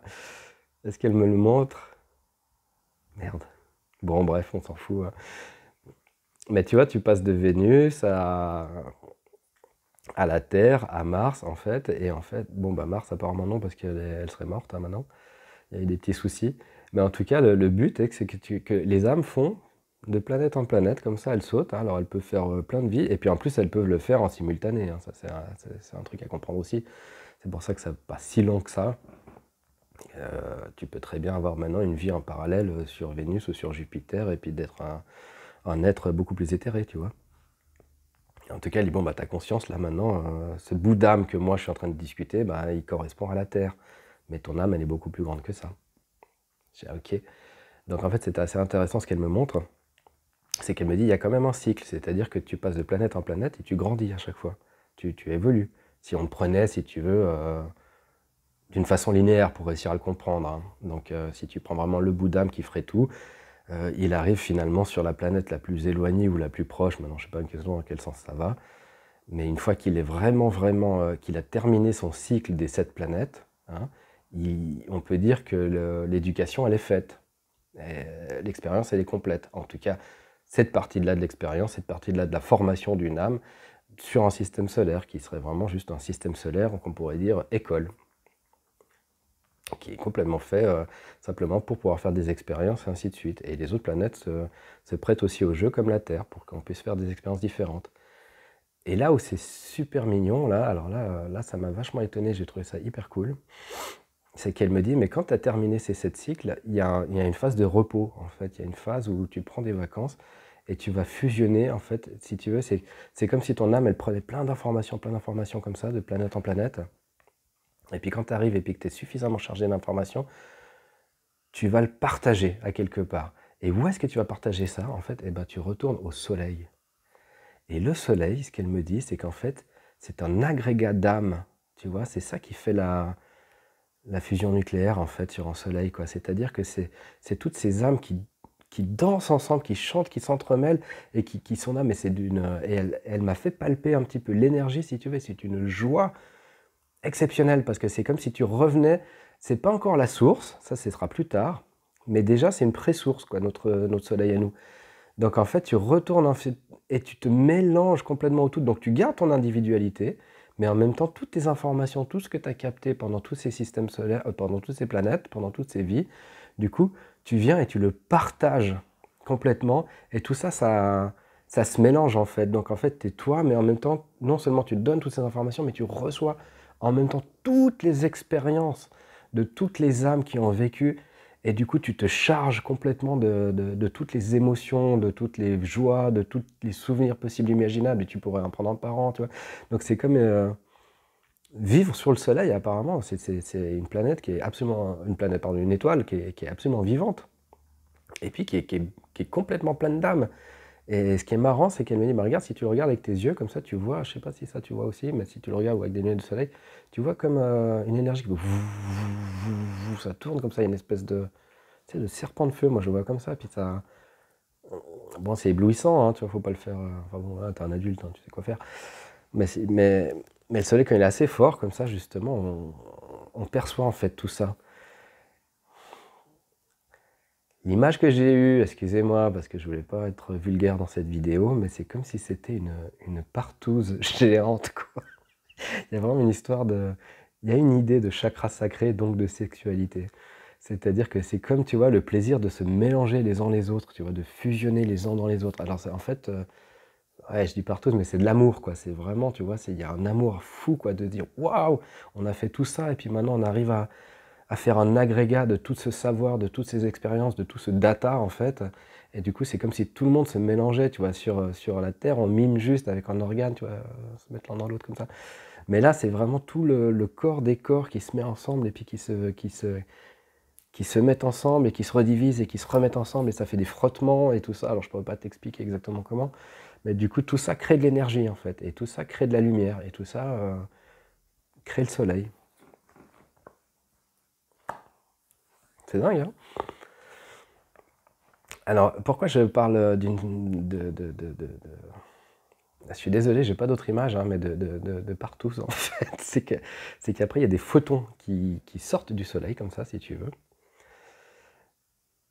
Et le parallèle, ce serait un petit peu comme si c'était de la jouissance, en fait, des spermatozoïdes, on pourrait dire, tu vois, de la jouissance qui sortent comme ça de partout, en fait. Et tu vois, comme un arbre, il fait des graines, je veux dire, et tu vois, la nature est toujours très généreuse, hein. Elle va faire des milliers de graines pour que peut-être un arbre pousse, tu vois, ça ne lui pose pas de problème. Donc là, c'est un petit peu la même idée, c'est-à-dire que dans cette fin de cycle d'âme, quand elles se mettent tous ensemble et puis qu'elles font cet agrégat et tout, et puis qu'il y a cette jouissance et cet amour de le faire, ça dégage en fait des photons. Et certains de ces photons tapent sur des planètes. Et là, parfois, pas toujours, mais il y a fécondation. C'est-à-dire qu'en fait, ça va créer, un photon va créer le début d'une nouvelle âme. Ça va créer un unicellulaire, en fait. Ça va créer une petite algue, tu vois, comme les prémices. Alors là, elle m'a montré en fait la Terre à une certaine période qui était très tempérée, très marécageuse, où les choses étaient très très calmes, et c'était comme une pouponnière en fait. Elle m'a dit, bah tu vois, là, suivant les photons, ils arrivaient, et puis tac, et certains prenaient vie en fait, et du coup ça faisait, bah, tu sais, un peu ces premiers éléments qu'on a eu sur Terre. Alors je sais pas sur les autres planètes, c'est compliqué à expliquer parce que tu vois, il y a des lignes de temps qui sont pas les mêmes, hein, mais si on prenait sur une ligne de temps linéaire à cette époque-là, c'est ce qui s'est passé sur la Terre. C'est-à-dire que la vie a commencé comme ça. Le Soleil a fécondé simplement une planète par certains photons, et puis ça a donné, je sais même pas si on peut parler d'unicellulaire, quoi, en fait, quelque chose, ouais, moi j'imagine, quoi. Et après, en fait, la vie se met justement par, de nouveau, cette idée d'amour, si tu veux, et puis de s'assembler les uns les autres. Une cellule va s'assembler avec une autre cellule, et on va faire un bicellulaire. Et elle va commencer d'apprendre, en fait, à être en corrélation. Alors déjà, c'est tout un boulot pour réussir à faire une cellule qui fonctionne, hein. Mais après, quand tu as deux cellules, il faut qu'elles apprennent, si tu veux, à se marier entre elles, et puis travailler, et puis être dans une espèce d'entente parfaite, quoi. Donc on aura un bicellulaire, quoi, si on peut dire comme ça, je sais pas. Et tout ça, c'est très long, apparemment, hein, si on le prend sur une ligne de temps linéaire. C'est-à-dire que, tu vois, il faut vraiment qu'il y ait plusieurs morts et déjà plusieurs réincarnations à ce niveau-là. C'est-à-dire que le photon, ben, en fait, quand le petit unicellulaire, il va mourir, il va déjà faire une espèce de petite incarnation et va déjà dire, ok, il va faire un petit bilan. Il va dire, bah là, j'aurais pu faire ceci, j'aurais pu faire cela, j'aurais pu le faire mieux, tu vois, pour réussir à m'adapter, à me nourrir. Une cellule a déjà tout un travail à faire, en fait. Elle est déjà très occupée à apprendre plein de choses, déjà à ce niveau-là. Ensuite, déjà faire deux cellules qui fonctionnent ensemble, il faut déjà avoir fait plusieurs allers-retours. Donc, une fois que ce photon, cette graine a pris, si tu veux, il faut qu'elle retourne elle retourne où, je ne sais pas exactement, à la source, quoi, j'imagine, ou peut-être quand ça meurt, tu vois, il y a une petite âme, en fait. Et si tu tues une petite algue, n'importe quoi qui vit, tu auras un petit corps éthérique, une petite âme qui va aller à quelque part, et elle va faire, comme elle faisait comme les humains font chez Amstaya, un petit bilan, mais pas au niveau humain, où on en est encore déjà, tu vois, parce que là, c'est bien avant. Elle va juste dire, bon, bah, la prochaine fois, je vais plus me contracter, je vais plus faire ceci, cela, tu vois, pour réussir, parce que là, je suis mort très vite. Et donc, elle va essayer de vivre le plus longtemps possible, d'incarnation en incarnation, donc l'évolution. Donc, elle va à chaque fois déjà, à ce niveau-là, se remplir d'informations, et puis à chaque réincarnation, elle aura un peu plus d'informations en elle, qui vont faire qu'elle va être plus adaptée, plus adaptable à la vie, par rapport aux différences de température, par rapport à la sécheresse, la nourriture et tout ça. Donc tu vois, il y a déjà tout un chemin en fait pour qu'une fois elle soit prête, que ce soit un bon unicellulaire qui ait passé ses examens, qu'on passe à deux cellules. Et ainsi de suite, après, donc après c'est toujours pareil. Les deux cellules vont fusionner, ça va faire une âme en fait qui va être le bicellulaire, elle va mourir, et puis quand elle aura appris 3, 4, 10 cellules, et ainsi de suite. Donc entre toi et moi et un photon, tu vois, il y a du chemin, hein, parce que tu vois, les milliards de cellules qu'on a en nous Donc c'est pas d'hier l'histoire, hein. Je veux dire, on se réincarne depuis déjà un bon moment.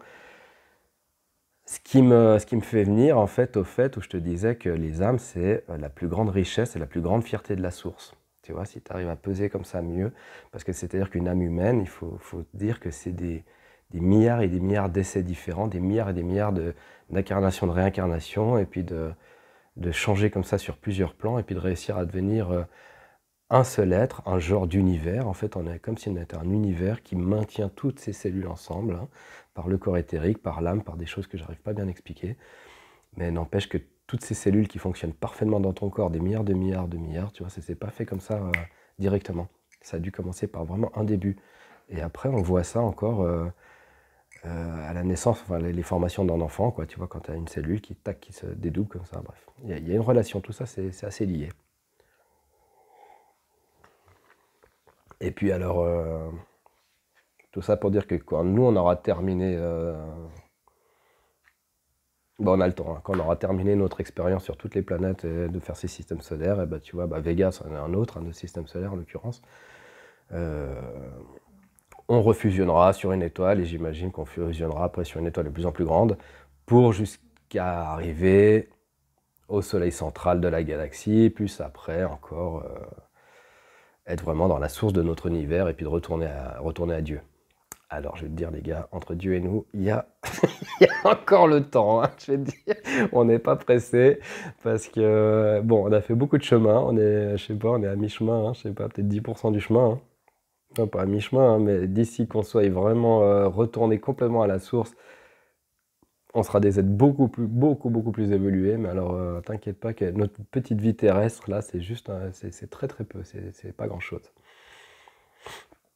Alors voilà, et depuis, bah, Amstaya, c'est resté, voilà, quand je l'appelle et tout, c'est mon prof, c'est mon guide, hein, qui vient là, que je vois en fait maintenant, elle a plus besoin de mettre sa tunique. Je vois une orbe de lumière en fait qui ressemble à une fréquence lumineuse qui ressemblerait un peu à une orchidée. En parlant d'orchidée, alors justement, l'histoire continue, donc bah, je la remercie infiniment, j'étais super content d'avoir pu assister à ça. Juan Carlos qui était là, qui écoutait tout, hein. Bon, lui, c'était un petit peu de la répétition parce que bah, moi j'étais comme ça halluciné, puis lui il écoutait d'une oreille parce qu'en fait c'était un petit peu du b.a.-ba, hein, pour lui. Il fait, bah ouais, tout le monde sait ça, quoi, hein. Je veux dire, c'est un peu la base, quoi. Je dis, ah bah oui, excuse-moi, moi je suis juste un pauvre terrien. Et il dit, bon, bah alors on continue notre chemin, et puis ça te dit, et puis on va aller, je vais aller te montrer encore quelque chose d'autre, donc la botanique en l'occurrence. Je fais ok, cool. Alors bah, je dis au revoir à Amstaya, alors, elle retourne à ses occupations, hein, s'occuper de ses quatre élèves qui étaient là. Alors je revois ces trois lunes là comme ça, hein, très grandes là. Et puis on commence à marcher encore un moment, et jusqu'au moment où on arrive. Il était très content de me montrer ça. Il y avait un chemin, et puis tout à coup il y a eu comme une espèce de, comment on peut appeler ça, un passage, quoi, si tu veux, fleuri, quoi, qui était vraiment arrangé, mais en fait les fleurs tenaient sur un espèce de treillis en bois, quoi, enfin, je sais pas, une matière, où c'était très joliment arrangé, hein, comme si un paysagiste avait vraiment travaillé ça, super beau. Et il me dit, regarde, ce chemin-là, tu vas passer dans ce passage-là. Donc c'était comme une espèce de, ah, j'ai pas les mots, une maison, mais si tu veux, sans entrée, quoi, comme un espèce de pont, comme ça, où tu passais, tu vois, puis tu avais des fleurs autour, comme ça. Et il me dit, bah, prends ton temps, vas-y, et puis attends qu'il y ait un petit coup de vent. Et je vois des fleurs qui sont très très belles, justement, qui ressemblent un peu à des orchidées. Et en fait, je sais pas, il fait un truc, il ferme les yeux, il siffle comme ça, et en fait, il appelle le vent. Et voilà que le vent commence à souffler. Il y a une petite brise comme ça qui se met. Et je vois que les fleurs, en fait, tu sais, un peu comme les fleurs carnivores, là, qui sont capables de bouger assez vite, dès qu'il y a du vent, elles commencent à incliner leurs pétales. Ok, elles inclinent leurs pétales d'une façon particulière. Et du coup, elles arrivent comme ça à capter le vent et à se tourner de la manière où elles veulent, grâce au vent. Et tout à coup, j'entends un son, mais super beau. Je m'approche et il me dit, regarde, en fait, et sur la tige, parce qu'aussi, il y avait des feuilles aussi qui s'inclinaient aussi, plus ou moins. Et sur la tige, il y avait une espèce, comme un biseau, on voyait à travers, tu vois, un biseau de flûte, en fait. Et là, justement, donc, quand le vent passe, elles arrivent à s'organiser pour mettre ce biseau, en fait, face au vent. grâce à leurs pétales qui leur sert un peu de voile, on pourrait dire. Et du coup, ça fait un son. Ça fait un son comme une flûte de Pan, en fait, hein, ça ressemblait un peu à ça. Mais du coup, ça faisait une symphonie parce qu'elles se mettaient tous en... Elles se réglaient comme ça, les fleurs, les unes après les autres, et ça faisait comme ça plein de notes en même temps, mais alors comme des accords très très beaux, hein, vraiment une musique super belle, et qui était qui marchait avec le vent. Donc tu sais, ah c'est marrant, un peu ce truc de ta ta ta ta ta ta, tu sais, je sais plus le cinquième élément là, ou je sais plus un des films, ça ressemblait un peu, peut-être qu'il était inspiré par ça. Et il me dit bah vas-y profite de ça parce qu'en fait c'est des fleurs très spéciales et nous on s'en sert vraiment pour nous soigner. Donc du coup, c'était par le son, par la fréquence qu'elle porte. Je sentais que là, j'étais quand même bon, j'avais appris pas mal de choses. Il y avait, tu vois, la journée qui était passée, je ressentais une espèce de forme, un peu de fatigue quand même. Et du coup, là, j'étais requinqué complètement en fait, parce que rien qu'avec la vibration de ce son-là, ça remettait le chant aurique en place. Et puis du coup, pour eux, c'était une médecine en fait, une forme de médecine formidable, une médecine naturelle, botanique. Donc c'est pour ça qu'ils y prenaient tellement de soin sur ces fleurs-là. Et alors, du coup, le coup, c'était vraiment de pouvoir passer, de marcher comme ça tranquillement et puis de s'imprégner complètement de ces vibrations. Et ça faisait un bien incroyable, quoi. Vraiment super, super bien. Donc voilà pour le petit aspect botanique. Sinon, le reste, franchement, ça ressemblait quand même. Il y avait des arbres, je te dis, majoritairement des conifères, des peupliers, des choses qui ressemblaient à ça. Le ciel était différent, l'atmosphère était différente, mais sinon, il y a beaucoup de choses qui ressemblaient énormément à la Terre, quoi. Et d'ailleurs, pour cause, parce qu'il me disait aussi que plein de choses ont été transférées, si tu veux, donc pas tout, hein, mais il y a parfois, il y a des plantes apparemment qui auraient été amenées ici par des extraterrestres, hein. Donc il y a tout un travail en fait qui se fait, hein, par des êtres qui sont plus éveillés, mais nous on n'est pas censé, on est censé rester dans le monde de l'illusion, donc voilà quoi, c'est pas notre, on va dire que c'est pas notre boulot à nous quoi, tout simplement. Alors, je vais terminer par encore un fonctionnement de société là, qui m'a beaucoup intéressé. C'est qui me dit, bah tiens, on va aller se reposer, on va aller dans une maison ce qu'on appelle une maison de voyageurs. Je dis, bah c'est bien, genre comme un petit hôtel, tu vois. Puis on dit, on va se ressourcer, on va passer la nuit là, et puis tu verras, c'est très joli et ça me fait très plaisir de te le montrer. Donc, une fois qu'on a passé ce passage fleuri, là, justement, il reste encore un petit peu de chemin. Ce qui était intéressant, c'est qu'on arrivait presque comme à la fin du monde. Alors, je ne peux pas expliquer pourquoi, mais il y avait un petit village, alors là, pour le coup, qui ressemblait un peu à ces villages de Far West, parce que c'était une rue rectiligne avec des petites maisonnettes qui étaient là. Alors, pour le coup, celles-là, elles n'étaient pas enterrées sous terre, elles se voyaient, des petites maisonnettes blanches, très mignonnes, très soignées de nouveau, hein, toujours avec des petites fleurs de vent, avec, tu vois, il y avait simple, mais très joli. Au-delà, alors je ne sais pas pourquoi, mais il y avait une grande falaise et puis après il n'y avait plus aucune végétation. Et il y avait un volcan qui fumait plus loin et il disait non mais là c'est pas encore prêt quoi, quelque chose comme ça. Il dit on peut pas y aller parce que il y a une acidité, mais après, apparemment quelque chose de naturel quoi. Donc on est allé un petit peu au maximum de ce qu'on pouvait aller et puis ça coupait assez net, c'était bizarre quoi. Parce que ce volcan fumait, puis du coup il y avait aucune végétation, c'était que de la terre et des cailloux quoi. Plus loin, hein, donc après cette espèce de falaise. Et ce village se trouvait vraiment au plus loin, donc un peu les visiteurs, si tu veux, ils allaient jusqu'à là, quoi. Bien. On prend la première maison qui est là, donc de nouveau, pas de serrure aux portes, hein, grand ouvert, super, quoi. Donc on rentre, tout ça sentait très très bon, il y avait des fleurs aussi qui étaient mises sur la table, hein, comme une espèce de cuisine, hein, on aurait pu croire. Et il y avait aussi un bol avec des noix et des baies dessus. Et puis du coup, on pouvait se servir.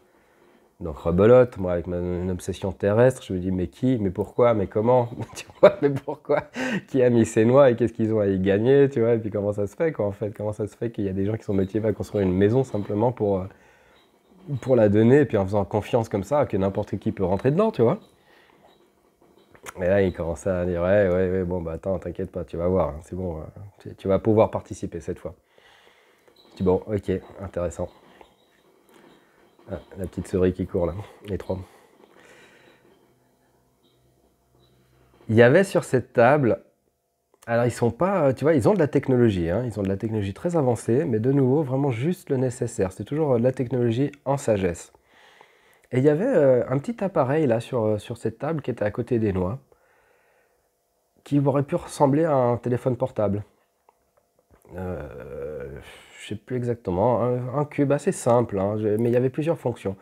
Et il m'explique qu'en fait, avec ça, il pouvait tout faire, hein. C'était vraiment un truc, mais qu'il fallait faire attention parce que c'était très fragile, euh, qu'il y avait des investissements, enfin il n'y avait pas beaucoup de gens qui savaient, qui maîtrisaient ça, donc du coup, il le prend avec énormément de respect, tu vois. Et il me dit que ça, c'est aussi effectivement, c'est un appareil de communication, par exemple, mais pas que. Il fait, bah, comme un téléphone portable, il a un peu un couteau suisse, quoi. Il a plein de facultés. Et du coup, là, il appuie sur deux trucs. Et voilà qu'il y a une onde qui sort, en fait, si tu veux, de cet appareil.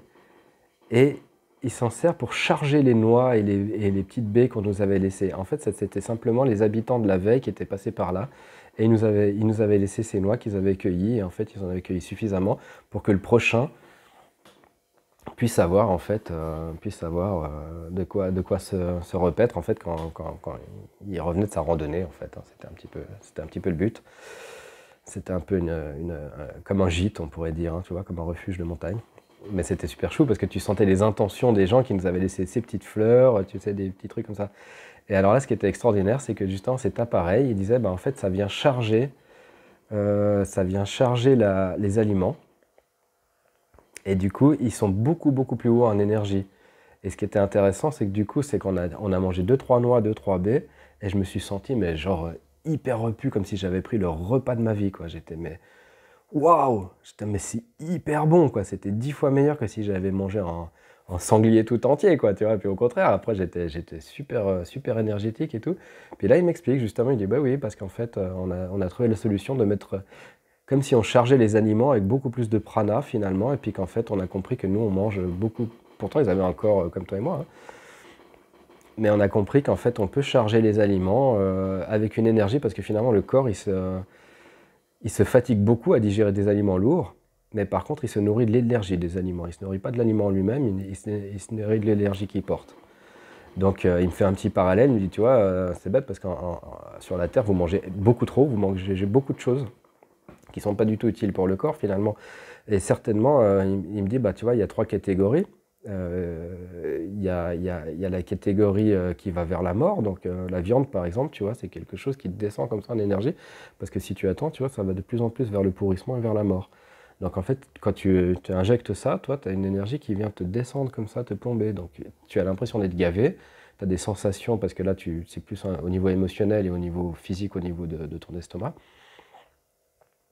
mais en fait, c'est un leurre, quoi, c'est-à-dire que plus tu en manges et plus tu fatigues ton corps finalement, et moins tu auras d'énergie.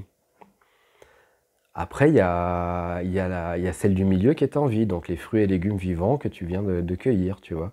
Donc là, effectivement, je veux dire, c'est déjà pas mal parce qu'au moins, tu vois, ça prend beaucoup moins d'énergie à digérer et pourtant, bah, c'est quelque chose de vivant. Donc, comme c'est vivant, toi, tu manges la vie, en fait. Tu te nourris que de ça, en fait. C'est un leurre de croire que tu te nourris de la biologie telle qu'on croit, en fait, hein. Le corps n'a vraiment besoin que de l'énergie que contient l'aliment et non pas l'aliment lui-même. L'aliment, ce serait juste le support à énergie.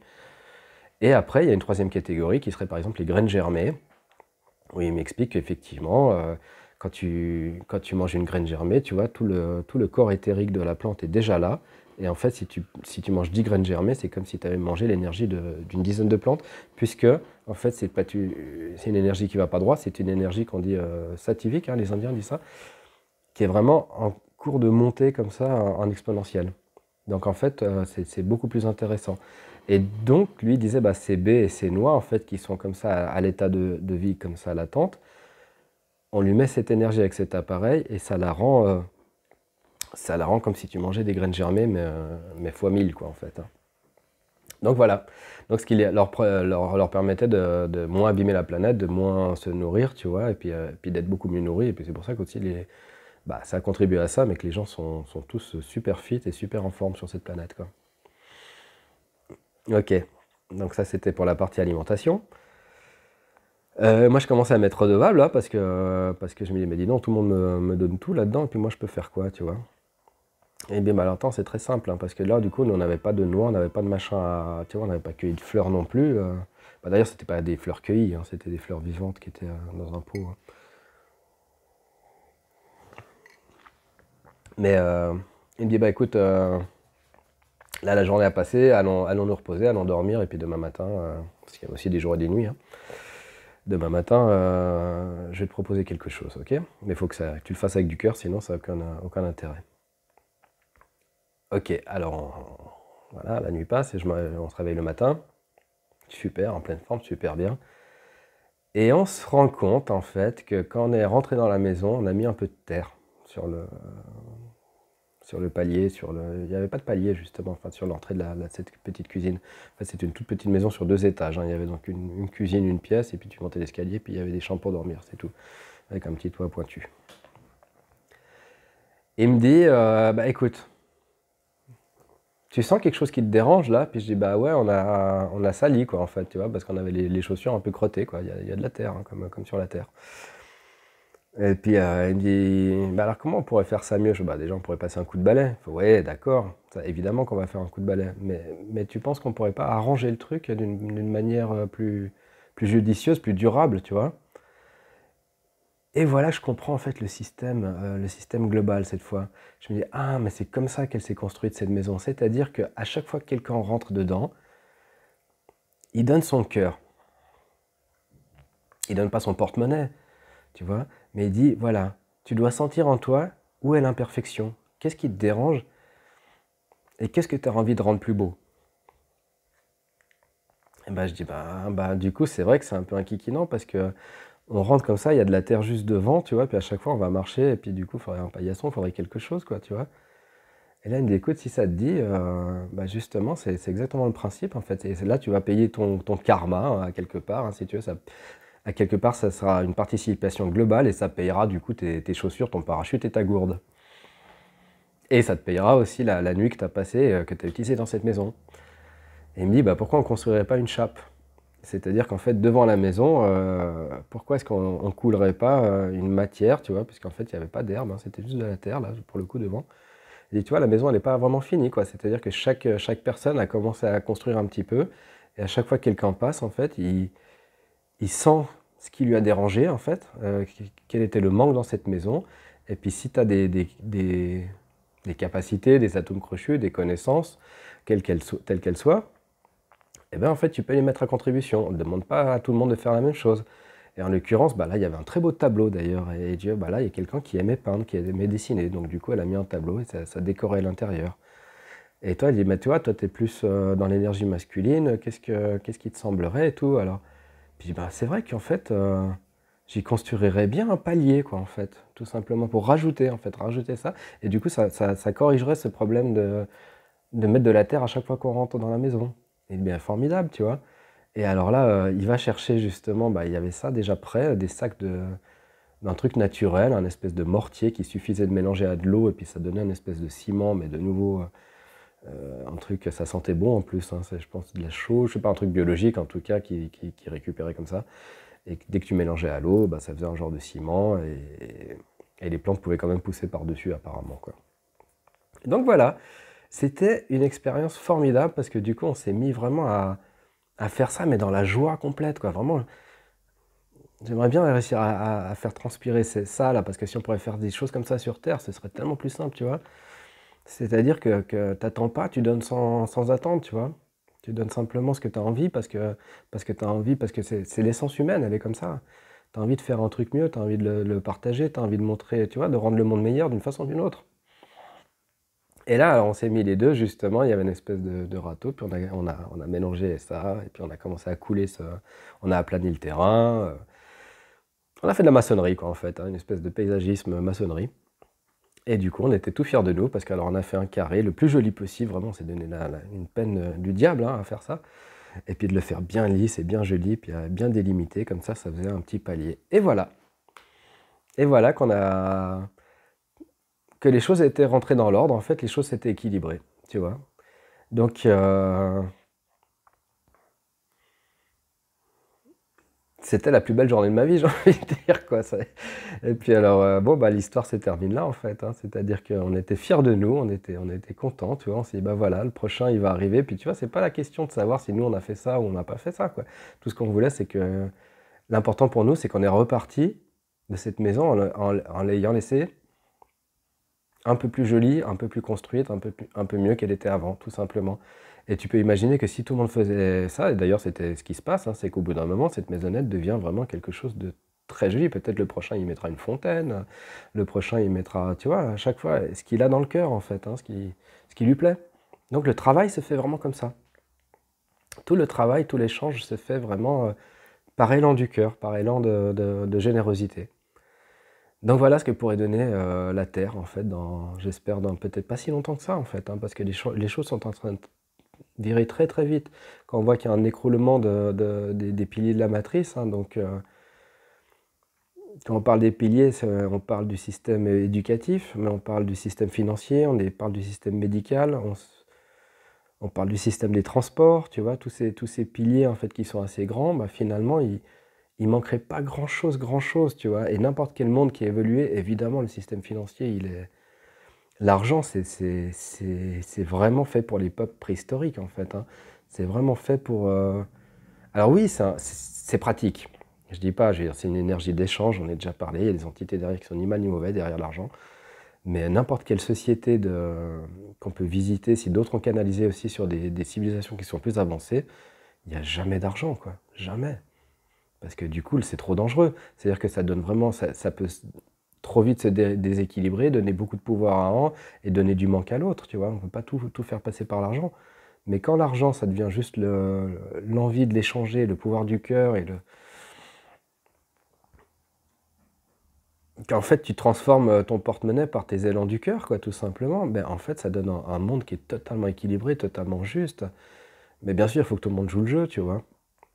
Mais les gens jouent vraiment le jeu, parce que sinon, tu vois, c'est ça qui m'a fait vraiment, tu vois, ils voulaient me sensibiliser là-dessus, me dire, mais est-ce que tu te sens vraiment bien si tu partais de cette maison en ayant juste profité, tu vois? Si j'aurais bouffé toutes les noix, là, si j'aurais cassé cet appareil et puis j'aurais mis de la terre partout, je serais parti. Ah, tu vois? Il y a un truc qui était pas bon, quoi. Par contre, quand on part, puis on ressentait cette fierté, en fait, d'avoir construit ce petit chap, et on savait que ça allait aider les autres et puis que ça allait améliorer les choses. Notre paiement, il était là. Il était simplement, c'est dire, waouh, on est fiers de nous, quoi. C'est aussi simple que ça, quoi. C'est aussi simple que ça. Donc tout ce qu'on veut nous faire croire que, tu vois, c'est pas possible, qu'on peut pas changer, que, tu vois, il faut forcément avoir un système comme ça parce que c'est la seule chose qui existe. Moi, je dis non, quoi. Moi, je dis non. Et d'ailleurs, justement, si une fois on crée un éco-village, on pourrait très bien se baser sur ce genre de truc. Alors, on n'en est pas encore à faire des récupérateurs d'énergie pour faire mouvoir les trains, mais on peut très bien, je veux dire, réfléchir tous les uns avec les autres pour réorganiser tous les piliers, en fait, tu vois, je veux dire, pour revisiter, pour revoir qu'est-ce que le système éducatif, qu'est-ce que la santé surtout, tu vois, qu'est-ce que la possibilité d'échange, comment les gens peuvent apporter, tu vois, parce que chacun a une mine d'or, une mine d'informations, et chacun sait faire des choses. Donc en plus, c'est hyper intéressant, parce qu'un monde comme ça, tu vois, les gens, ils sont pas cantonnés à faire 8 heures par jour le même truc. Ils ont tous plein de métiers, plein de cordes à leur arc, et puis du coup, ils ont tous des vies qui sont hyper intéressantes. Et les gens sont hyper heureux, quoi. Donc, si je te raconte tout ça, en fait, c'est aussi pour dire, s'il m'a été donné de voir ça, c'est peut-être qu'en fait, on pourrait le construire, mais demain, quoi, tu sais, dans un petit éco-village, quoi, tout simplement, tu vois, puis commencer à essayer, tu vois, à essayer de dire, bah tiens, l'énergie durable, l'énergie respectueuse, le respect des uns des autres, pourquoi pas faire une maison du voyageur exactement comme ça? Ça, on pourrait le faire déjà aujourd'hui, tu vois, de dire, bah tu veux venir dans l'éco-village, il n'y a pas de problème, quoi, tu nous dois rien. Sauf que par ton cœur, à chaque fois que tu repars de cette maisonnette, eh ben, si tu as envie de peindre des dessin fait, si ton truc c'est la cuisine, eh ben, laisse un bon petit repas ou quelque chose qui peut se conserver, tu vois. Si tu es dans la maçonnerie, eh ben, bah, fais un mur de plus, tu vois. Pourquoi on pourrait pas le faire, en fait? Pourquoi, hein? Et après, bah, tu vois, il y a un parallèle aussi avec ce saut de la foi, en fait, hein. Des fois, il faut se lancer dans des choses nouvelles sans avoir peur de s'écraser par terre. Donc là, c'était peut-être imagé ce qui m'a montré. En tout cas, eux, c'est ce qu'ils semblent vivre, quoi. Mais je pense qu'il y a tout. il y a plein de choses à réfléchir parce que là, on est vraiment au niveau d'un on est dans un nouveau monde qui se crée, quoi. Donc ça, c'est des idées, hein, simplement, c'est du mental. C'est quelque chose que moi il m'a semblé voir, très très palpable, très réel, hein, c'est resté vraiment très très incrusté. Mais je pense que c'est pas pour rien, quoi. C'est pas pour rien parce que tout est à faire, en fait, parce qu'on sait bien que notre société comme elle est pas durable. Je veux dire, il faut pas se bercer d'illusions, je veux dire, il faut pas être sorti de Saint-Cyr pour savoir que si on continue comme ça, je veux dire, dans 100 ans, on est tous claqués, quoi. Je veux dire, c'est pas OK, on l'a fait pendant un moment, c'était cool, mais bah, et encore, c'était cool, je suis même pas sûr, quoi, parce que sûrement ça rendait les gens heureux, mais quand tu vois l'état de dépression des gens sur la planète, franchement, ça se demandait, quoi. Mais tu vois, un système où on est en train de piller les ressources et où chaque année, je veux dire, on a bouffé, on vit à crédit, quoi. Tu sais, la Terre, elle arrive même pas à recycler suffisamment vite tout ce qu'on consomme, tout ce qu'on jette à la poubelle. On est des primitifs, quoi. Je veux dire, enfin, notre système, il est simplement pas viable, quoi. Il est juste à revoir, quoi. C'est pas de dire des choses impossibles que de dire ça, quoi. C'est simplement que c'est vrai, quoi. Il y a une élite qui s'en est mis plein les poches en contrôlant tout ça, mais là, il y a un choix à faire, quoi. Il y a un moment, il faudra faire un choix, tu vois, puis que chacun amène sa petite pierre et puis son invention. Parce que la Terre, elle nous prête ça, encore cette expérience en moment, mais pendant combien de temps, tu vois? Donc si on se réveille et puis qu'on arrive à trouver des nouvelles idées comme ça, on peut tout à fait créer une nouvelle société, mais voilà, quoi. Une fois de plus. Moi, j'ai mis ma petite pierre à l'édifice, je te donne des idées. Pour moi, c'était quelque chose de très réel. Pour toi, tu peux très bien penser que j'ai tout inventé, peut-être, si tu veux. Moi, je te dis, c'était un rêve, hein, donc, mais tu sais, un rêve qui est vraiment resté plus que palpable, quoi. Après, on peut dire si vraiment Vega existe ou pas, mais on s'en fout, quoi. Pour l'instant, nous, on est là, on est ici et maintenant, quoi. Donc, voilà, les gars. Une petite idée de plus que j'avais envie de partager sur plein de sujets. Et puis j'espère qu'on se verra peut-être sur Vega un jour ou pas. Voilà. C'était bizarre de raconter tout ça, hein, mais en même temps, c'est très concret, c'est très palpable. Et puis, c'est pas pour rien que je t'emmène là-dedans, hein. C'est comme des romans initiatiques, des fois, tu sais, des fois, c'est aussi pour te mettre l'étincelle et puis te dire, faire voir les choses différemment, quoi. Et puis aussi par rapport aussi aux valeurs qui sont inversées ici, quand tu vois un petit peu les choix des âmes et le pourquoi du comment, et ben tu comprends que finalement, avant de juger, avant de t'apitoyer sur un trisomique ou un autiste, peut-être réfléchissez à deux fois si tu as une vie où tu vois, tu fais 8 heures par jour à l'usine et que tu crois que c'est parfait. Après, ça peut être très bien, hein, de faire 8 heures par jour à l'usine, hein, c'est juste des exemples, hein. Mais tu vois, tout ça, je trouve que ça, voilà, ça ouvre les esprits. Bon, les petits lapins, j'espère que c'était pas trop long. En tout cas, moi, ça m'a fait plaisir de revivre cette scène, quoi. Et puis on se reverra bientôt pour de nouvelles aventures. Ok? Allez, ciao, ciao.